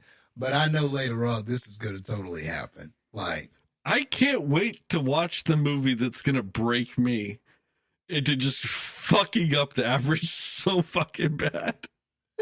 Yeah, we were both like, yeah, it's going to be a 70. And then yours is so low that it's still like a negative score even after the score you... See, I don't know if we would ever... averaging it. I don't know if there's a movie out there that you guys could realistically give a 70 that would break me more than this movie. To not, like, you know what I mean? Like, there would have to be something redeeming in that movie if you guys both gave it a 70. But there's going to be a movie at some point that we're going to watch that it's going to go, Sterling, it's time for your score. And I'm going to be like, negative 90,000 out of 1 billion. So it's an even worse percentage. And it's just going to fuck the score royally. Like, you know, you guys might give it like 40s or something, but the average is going to be like, still end up being like a negative, like 2 million. The only movie I could think of that might have a chance to fit that description, unfortunately, we've already done it, but it would have to be your pick, The Visit, your worst pick. God. Like, because we gave it pretty respectable scores and you hated the film. So that one would definitely have a terrible average, I think. This That knock one, on the cabin door one or whatever it's called is probably going to be like that, I imagine. I don't know if I'm even going to watch it though. Yeah. So there's that benefit on it. I might not ever even see it. true. I'm really trying to think. The only one I know of off the top of my head that just seems like it's primed for this is Madam Web. When that ultimately comes out. It or maybe Kraven the Hunter. Those seem primed for break Sterling scores. I mean, outside of that, I just don't know. Avatar 2 might. Just because I'm already tired of that movie. Yeah. And I've only watched the fucking trailer. And I'm already so over that movie. Same. I think it's because they're like, we're going to get another one in 2024 and then 2026 and then like Avatar 5 in like 2030 or whatever. I'm like, are you serious? The second one, I hope this one bombs. I hope it record-breakingly bombs so that they just are fucked on the next 3 movies. You know, it's just like I'm so over it already. And I'm like, I've only watched a teaser. And the first movie. Yep. I've watched the first movie and a teaser, and I'm already over the second one. So that might do it. We'll see. Got my eye on you, Avatar 2. We'll see. Oh, fuck. We're still recording. Right. I'm out.